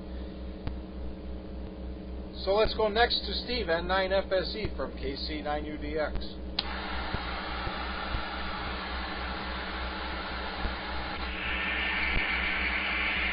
All right, Matt. Thanks for this turn here. See what I got. Run through notes again. Yeah, we'll give the tower owner thanks. More than likely we'll see him tomorrow. It's not sometime I can get this week, and this might not be the last time playing like this. It's didn't know if I could make it happen last month, so I didn't expound on it much, and then I came out. We'll see if I have any fallout, if we're getting into any other systems while we're doing this. Put a quick end to this, but we'll see how things work out. And crazy things on the internet. My brother sent me one that looked like something that he would see be shared on social media. He was out on the front porch of his place. He lives up on a mountain in Washington State, and it's sort of suburban, but it's still up the mountain, so there's a grate on the road, and an Amazon Prime truck pulls up in front and stops. The guy's digging through stuff, and he finally opens the door, and he gets out, and then the truck rolls away.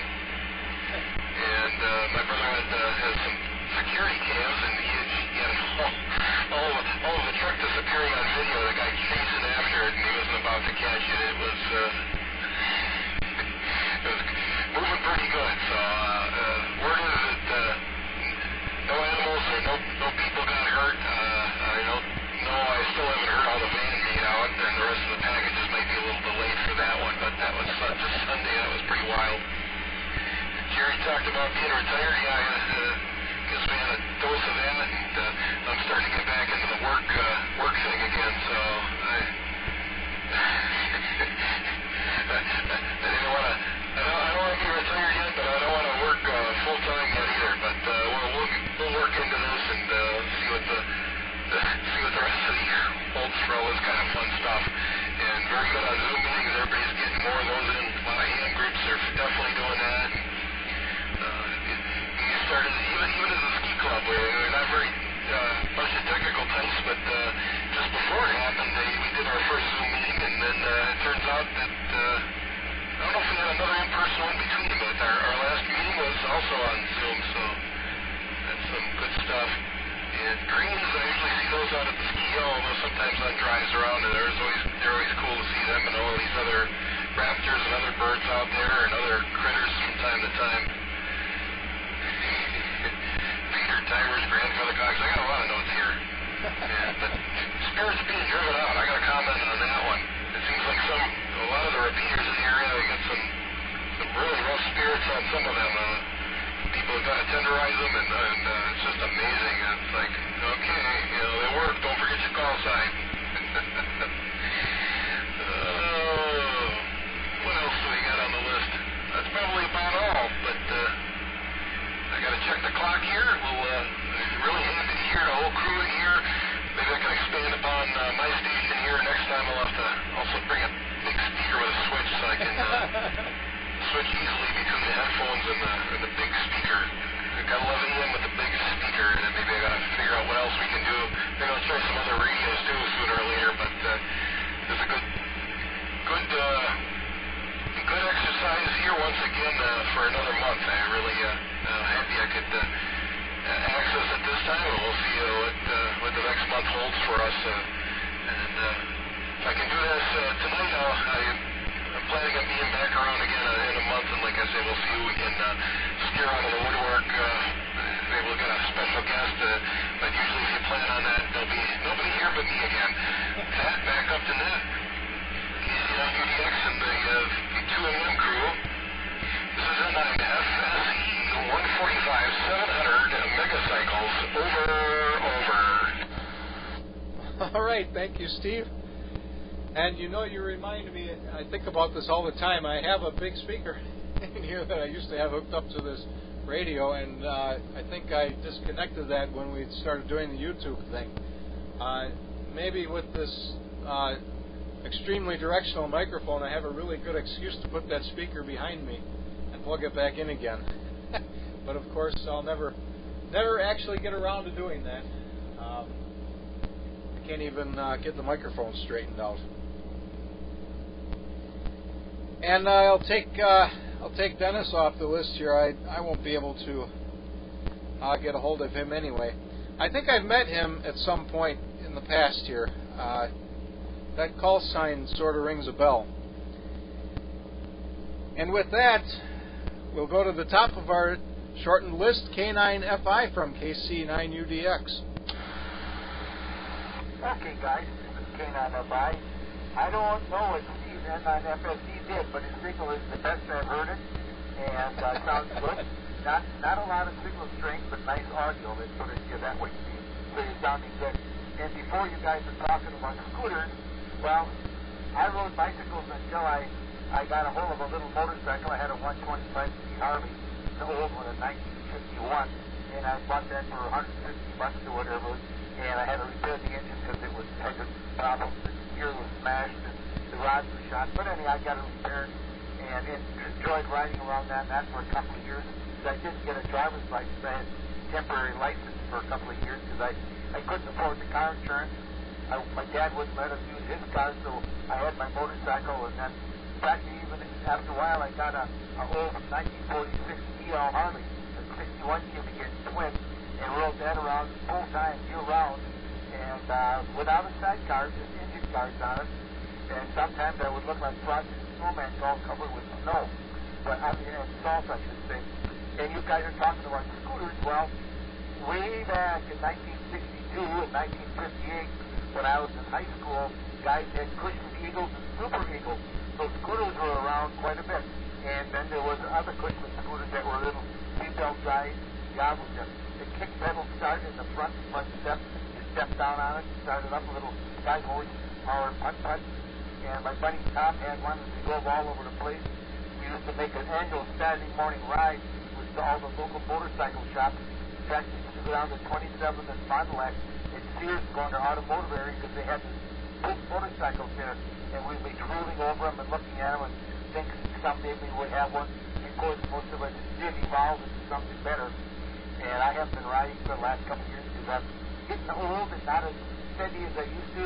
It's like riding a bicycle. I have to be careful I don't fall on my head. But I do ride my stationary bike, but that doesn't tip over. If it does, I got a real problem. But I keep getting tempted to buy one of these little bitty 90cc scooters and buzz around on that. But my wife thinks I'm not to just take the car. And what happens is I get lazy. I walk over to the car, open the door, sit in the seat, put my belt on, turn it in drive, turn on the air conditioner. I don't have to worry about birds or bugs or people running into me. They can, but it's easier. It's not as often in the car. So I guess I'm getting older and getting, not how would they say, so excited. Needing the challenge of riding motorcycles, which I did for 50-some years. And I'm not knocking. I enjoyed it. It's one of those things that you said, gee, I'll never get sick of this. And one day, you get older and older and older, and it's not as exciting as it used to be. And one of the hardest things for me to do was to ride on a motorcycle, even behind. There we go. I got to press the button down. One of the hardest things for me to do is to ride behind somebody else when they're driving, because I'm not used to that. Before I should say time on, but before my son falls asleep, I'll turn it back to the Matt. K9FI. All right, thank you, Jerry. You know, it sounds like you're the prime candidate for one of those trikes. I'll still never figure out the logic behind those trikes.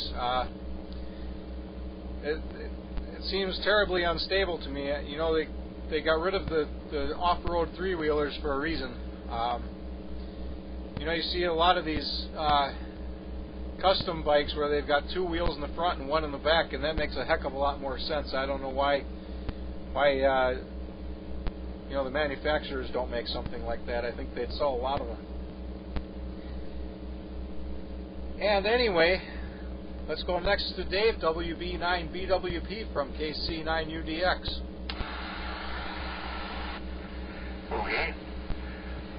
But not quite in the same league as the three-wheel motorcycle kind of thing, but when we were at that bike expo thing at State Fair where we got the e-bike, they had a whole row of delivery bicycles that were all three-wheelers. You know, if you think about like maybe some of the ice cream vendor kind of guys, but even beyond that, there were some pretty wild ones with big boxes and stuff in the back, or like multiple shelving things. It's like, yeah, well, okay, I suppose that would work. I don't know if I want to drive around with that, certainly in traffic, though. But anyway, there must be a market for it, otherwise nobody would be building that. But I found that pretty interesting there. I haven't actually seen any in use, but maybe that's the kind of thing that, like in the middle of downtown or something, that would be the best at. And all this talk about bicycles and stuff too bad. Jack, W9UOA, isn't here. He's usually on the MSOE net on Mondays that I'm on, and I know he was just yesterday he was saying that due to the kind of back and forth and nasty weather that we've had over the last couple of weeks, he's been disappointed that he's only getting 5 miles a day on his bike riding downtown instead of his normal 10-15. And you know, I always tell him, Jack, you can do things that I couldn't do when I was 20. So I think he's 87. Anyway. Oh, and I was going to mention too, Matt, I remember I got your email time after the MRAC meeting net that was you trying to check in there. Yeah, that was it was a strange kind of sound. It wasn't just like a weak signal thing, or even just a simple key down. It was I can't describe it. It was other than there's a signal there that they're trying to check in. They're trying to be there. There's no audio, and it just doesn't sound like anything that I've encountered before. But at least, I did hear you, and I have no idea what would be causing all of that. But I do get your email there, and I put you on the list there. And who knows what we're going to have for this month, if it's in person or not. Chances are good that we're not going to have field day, at least at our normal, I'll say normal because we've been there for 5 years now, 4 years, at MATC South. The school will not be available at the end of June, regardless of what transpires here in the next few weeks. So we'll have to figure out if we're going to do something as a group or not. I suggested you just throw the cars in a circle in a Walmart parking lot, but one way or another, and this might be for Jerry or I'll have to do it, W9RH has to make at least a handful of contacts or something so we can keep our streak going as far as being in every field day that there was. And I think, as I look around here, I'll leave the radio on, but I think I'm going to check out as far as talking here, but I'll still be listening, so I can get some things accomplished. I have to attempt to get to bed early tonight so I can get back outside in the morning. I have to, I'm shuffling the connection wasn't up yet either, so it is a good time to do it. I'm moving into another tree, actually a dead tree. It happens to be the right height, and I'm going to just lash a pole, some of those fiberglass military camouflage things, put it together and attach it to the dead tree, which seems pretty sturdy, actually, what's left to it. There's no branches on it. It's just this about 30-foot high thing at the back of the property. And I'm lucky, kind of, we have a little flat space in our yard here, which prevents me from having like a tower or anything. But if you stand at the back of the property, you're actually looking over the roof of the house. So any supports I have back there, I don't need them as high as down on this side. Anyway, it's good hearing everybody here, and it's good that we have this thing. It's good you had this idea, Matt, to do this here.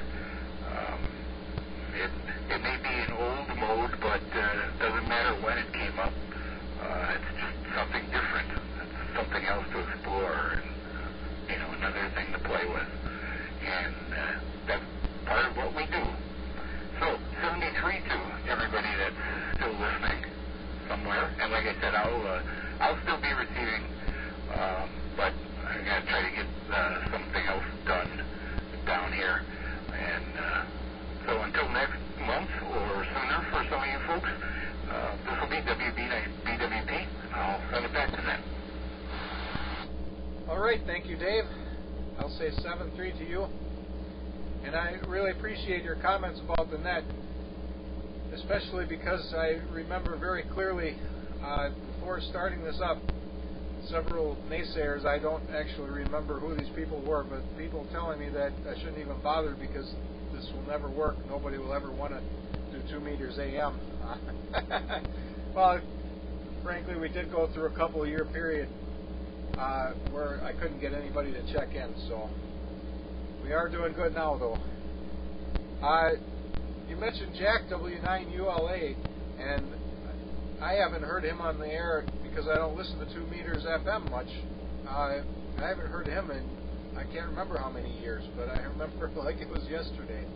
The last time I talked to him, it had to be 8 years ago or so, and he had mentioned interest in a homemade helicopter. He was talking to somebody who just was dead set against that idea, was convinced that was just a way for Jack to kill himself or something. And I remember I had just read about a brand of helicopter kit that you can build in your backyard. So I got talking to Jack about that, and Jack was very interested in that, and the other guy was just furious. That's what I remember about that. Now, you mentioned those 3-wheel pedal bikes, and I'll tell you where those things are extremely popular is in industrial settings, inside buildings. In fact, at my work, we have dozens of those things, and people ride them around the building. I can't imagine riding those out on streets, especially in this terrain, in this area. They're geared horribly high. It's totally impractical. They're very heavy, and obviously, if you're hauling a load with them, they're even heavier. So I don't know who uses those and how they do it, but I'll bet they're building up a lot of muscle if they do. It makes you wonder whatever happened to the Servicar, why those things fell out of favor. I always wondered that. It seemed like a very practical thing to have, and it seems like they just plain disappeared from history. And with that, we'll go to Joe, if you're still there. Joe, go ahead and take a turn from KC9UDX. All right. This is probably going to be my last check-in. And one thing that I wanted to talk about was getting a job. I was supposed to get a job this spring, but as you know, with the elephant in the room, that never really happened. And with that money, I was planning to get a Yamaha QT50 moped from the late 1970s. They are really easy to work on. I think it's 49 cc, so it's barely under the threshold for being a motorcycle and needing a motorcycle license, which I already have a driver's license. I don't want to go and have to get another license. And I guess three-wheelers. I was walking through the woods recently, and this guy, he was taking his dog out on a walk, and the way that he was doing it is he had an old Honda three-wheeler, and he had the leash tied to the handlebar, was just going really slow as his dog dragged him over. Yeah, the dog dragged him along on it. That was really funny to see, and that's probably one of the rare times I've ever seen someone actually riding one of those through trails. I see them a lot on the Facebook Marketplace for $200-300, but I can see why they're so unsafe. Kind of reminds me of those Renault cars from the 60s and 70s that are only three wheels that just tip over every other second. One thing that I have a question about is how much I should pay for like a small, or I guess up to maybe 13-inch black and white television, as I want to get one of those sometime. Preferably, probably local pickup. I don't really want to pay shipping for one, since I feel like that would be higher than the normal price range for one. But preferably maybe 50s or 60s, as I don't have anything from the 50s or 60s, even the 70s that work. So yeah, with that, that's the end of my check-in thing. All right, thank you, Joe. And would you say you're checking out for the night? You know, what these other guys do, they'll probably listen for one round and then turn the radio off. If you want, I can call you again on the next go-around, or you could listen out, and then I'll just turn the phone off when we're done. What do you think? I can listen for this round, and then once it's over, then I can just hang up, or, yeah. All right, sounds good. In that case, I'll say 7-3 to you, which is jargon for best regards, and that's what we usually do. I'll say that, and then of course you'll listen out, and then that's it. So you know, my cousin had a three-wheeler. That's my only experience with those things. That was 1986. Maybe even the last time I saw that cousin. That was a very long time ago. Now, as far as the TV, I really don't know what to tell you about price, because every TV like that I have ever acquired, I think I have found in the trash. With the exception of one that I bought at a rummage sale in 1984 or 1985. And I only paid probably $5 for that. So I couldn't even guess what a good price to pay for something like that would be these days. The most recent one that I acquired, if anything, you've seen it in my YouTube videos where I watch the Super Bowl. That TV is in my pool table room. There's somebody stuck a price tag on that TV. I think it's $125 or something, and I don't know if they were just joking or what was going on. But I found that in the rain on the side of the road, just up the road from here. And it had obviously been thrown to the ground on the side of the road, because when I opened it up, the high voltage rectifier was out of its socket. So that was the only thing wrong with it. Of course, I plugged that tube back in, and I haven't had to do anything to that TV since. It just works. But maybe the other guys will have some ideas about what a good value for something like that is. I can't even guess. And next, we'll go to Steve N9FSE from KC9UDX. All right. Got a few things for Joel, I guess.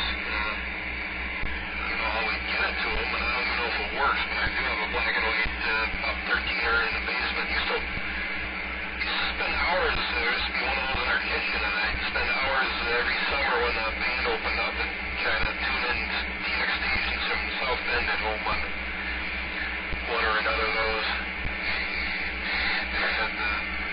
And they shouldn't have to pay a lot for them. Just got to keep asking around. Somebody had one in their basement, they'd be happy to get rid of them probably. But if you come see mine's a lot newer. It's either very late 70s or early 80s, more than likely. There may be mid 80s, but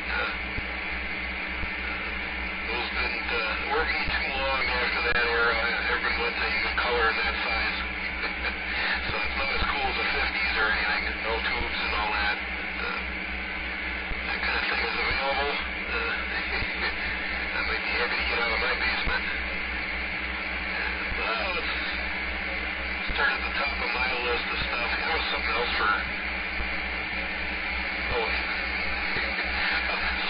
Jerry, what have I done to my audio? I have not touched it since my second transmission. I haven't adjusted the microphone, the power, or nothing. The first transmission was at 30%. Lately we've been at 20%. And it must be doing a fair enough job from current situation here, so that's awesome. And answer, first thing, I got to get this big speaker. There's got to be something. Some speaker you found on the side of the road. I got a few in my basement that run the basement speakers, but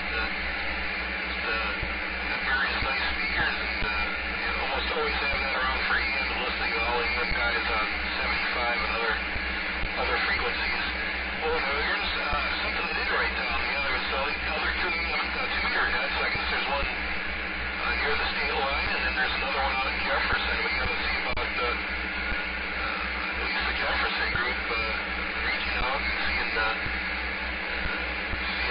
what their times are. Maybe somebody knows that out here anyway, and that might be hard without a beam to try to access stuff from around here even. But they might hear this station, at least as it's configured today. And let's see, back to the strikes that Jerry started in three-wheelers, and that was about the only TV I think I've ever ridden was way, it was a long time ago when they were popular than one of the three-wheelers, and I'm happy to report I didn't flip it, and I was up near St. Germain and all that, and so I survived that. Since then I've not even been on a four-wheel ATV, but I've been on a couple of UTVs and driven them for the one ski-o, so that's something I have been around on a little bit. And very good on Jack. He's great with his scooter and his bikes, and he's the sail. I think he's still maybe able to check out the sailboat from the Sailing Center where he donated his way back. And yeah, it's just amazing what Jack can get into, and it's great that he's still out there. And everybody wants to be Jack. That's all I got to say about that. That's just totally awesome stuff. And then Dave talked about field day. We're looking forward to 38th field day.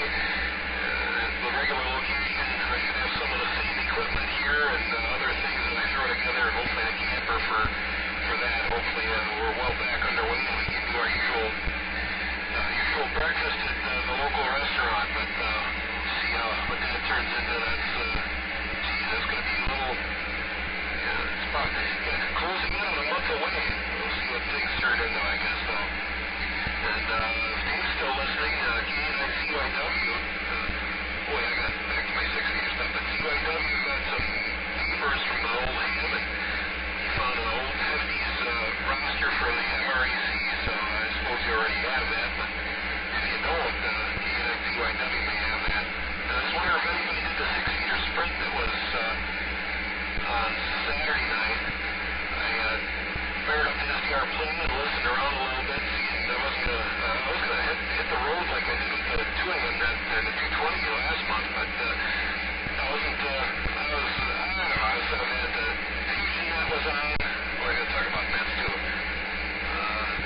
Fusion Net was on, and I was listening for some sideband activity, CW activity. There was nothing going on, but one frequency, 50.313, which is the FTA channel. So I loaded that into the old computer, and I couldn't believe what I was pulling in on receive.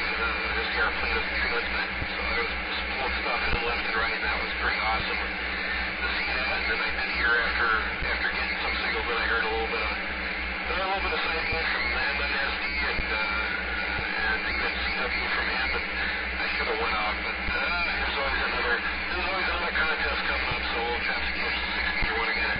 And comment from Matt of Net Naysayers, it's amazing how, well, first, thanks again for running this, like everybody else said.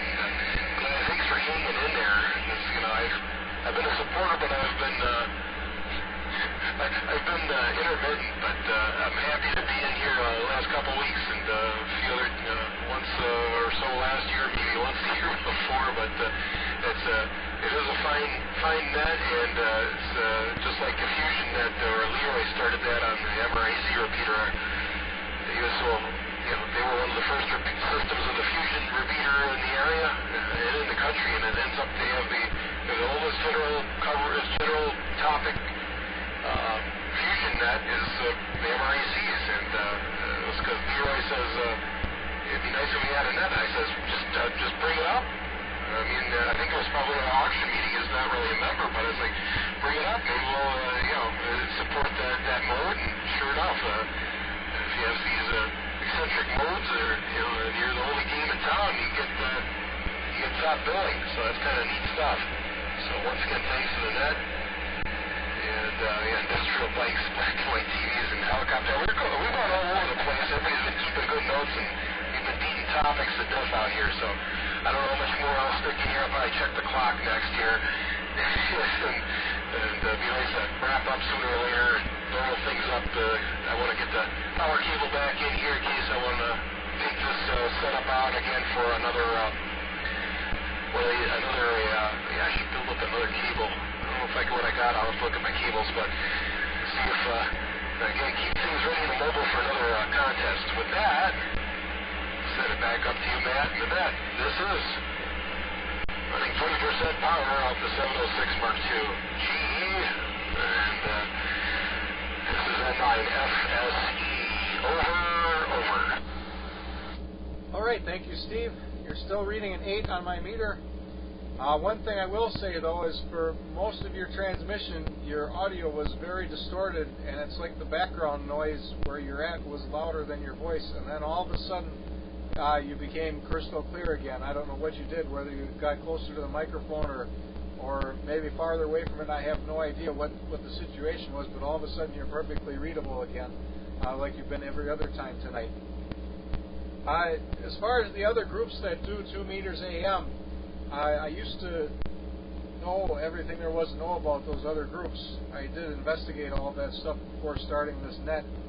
And there was 1 or 2 guys from both of those groups that used to check into our net here. And all of a sudden that stopped when the band got bad. But then I think what happened while we lost them permanently is we changed time. If you recall, we used to be, I don't even remember now. We moved to Tuesday nights here, the second Tuesday night at 8 o'clock, and I don't remember what time we were at before. I'd have to look back at the logs, but we were not always at this time slot, and we were not always on this frequency. So it's very possible that we lost a lot of people because of that when the band came back. And, I'm pretty sure we didn't make any kind of record with the number of check-ins, but we sure did make a record here with the duration. So I will call this the 7-3 round. We'll go to the top of the list, and there's only 3 of us left. Jerry, K9FI, go ahead and talk as long as you want, but we'll call this the 7-3 round from KC9UDX. Okay, Matt. Interesting. I'm going to talk to my throat, get the frog in it. But anyhow, this is K9.5. And before I think I dropped out, but I was mentioning when I rode bicycles all over the country, because that's what, let's put it this way, it's a heck of a lot better than walking. And when you got a bicycle, you go all over the place. And like you say, a 30-mile radius, that's not exactly foolish. I lived out in Menominee Falls, and we would drive out to Fleece Lake to go swimming. So you know how far that is, about 14 miles. That was on a single-speed bicycle and whatever. But anyhow, then I got a motorcycle, and then that was the end of that. And the next 50 years or 60 years are all in a bunch, which I enjoyed very, very much. One thing I did not like, we had tricks at Harley, and I rode them, and I rode Derby cars around. The reason that Derby cars dropped out is the maintenance on them was almost as high as a car. So they got the smaller cars that you use for checkers and stuff. It was cheaper for that to use that than a motorcycle, plus you could use it in all kinds of weather. And that's how that kind of went. And the little Derby cars are okay. People used to haul stuff and dealers had them and whatnot. But I didn't like the way they handled. And they did tip over. It's not like these little bicycles these kids have. They weren't quite that unstable, but they just weren't fun riding. And I shouldn't say riding. You drive a Derby car. When you go around the corner on a Derby car or a trike, either one, you drive it around the corner. It's like going around the corner in a car. There's no meaning in it. You just go around the corner, you turn the handlebars. It's not like riding a motorcycle. You lean it into the corner, which to me is what is the fun. It curvy roads are great, and motorcycles going around curves are fun. Just pay attention to the surface, because when you fall down, it's not any fun. You don't realize how far you can slide on your skin. You don't need that, but that's, of course, bicycle riding. When I was going bicycling with my kids, we had the guys that were the cool dudes with the fancy clothes on, and they come flying by us, and then they didn't watch the road in a little patch of sand, and they were laying on the road with the bicycles and whatnot all over the place and all scratched their head. So everything's got its danger. You got to be careful, use good sense, but it's a lot of fun, both of them. Jackie, he's just a wonderful man. I hope he gets going on another 30 years. That's all I got to say. Nice summer. And you know what he said to me one day? You know, Jerry, this hobby is so nice because it accepts old people as everybody else. Isn't that a wonderful thing to say? Because then you look at the person. He's such a dandy person. And by the way, he checks in on the 3-9 net on Friday. And it might be that he comes in on a 2-meter net, and he may be on the sideband net after that. So, guys, he's still operating. And just a neat guy. And let me see what else I was going to say. I guess in my radio, maybe this radio's got a timeout section because it just had me out again. I better check it out. Well, anyhow, guys, 73, this is K9FI. All right, thank you, Jerry. I sure do appreciate you being here. Look forward to you being here next month, too, if you remember. And it's just a shame about the Servi car. You'd think that they could have figured out some kind of improvements to it to make it, I don't know, to make it viable. It just seems like it's more suited to a lot of the uses people used to use them for than a lot of other things are. But I do know what you mean. You know, riding a 3-wheel bike like that going around a turn, that's just different. I've never ridden one, but I completely understand what you mean. You know, it's funny, you mentioned falling off a bike, and I've known quite a few people that had some pretty serious spills and are lucky to be alive and you know, went quite some distance. But the thing I always remember is this big case of road rash that I got the one time. I went to work the next day and everybody thought I'd been out on a motorcycle. I went to my parents' house. This was sometime in the mid-90s, I think. I went to my parents' house because they were out of town and they wanted me to check up on the house and take the dog out and whatever. Well, I took the dog out and took the dog up to the mailbox, and they lived downhill from the street. The house was way downhill. The roof of the house was about the same level as the street. So I come down the hill with the dog from the mailbox, and the dog took off running, and I couldn't let go of the leash. It was got wrapped around my wrist, and the dog dragged me down the hill and onto the driveway and across the driveway, and I had the worst case of road rash I've ever had. I never had anything that bad riding a bicycle. Anyway, next we'll go to Steve, N9FSE, 7.3 round from KC9UDX. All right.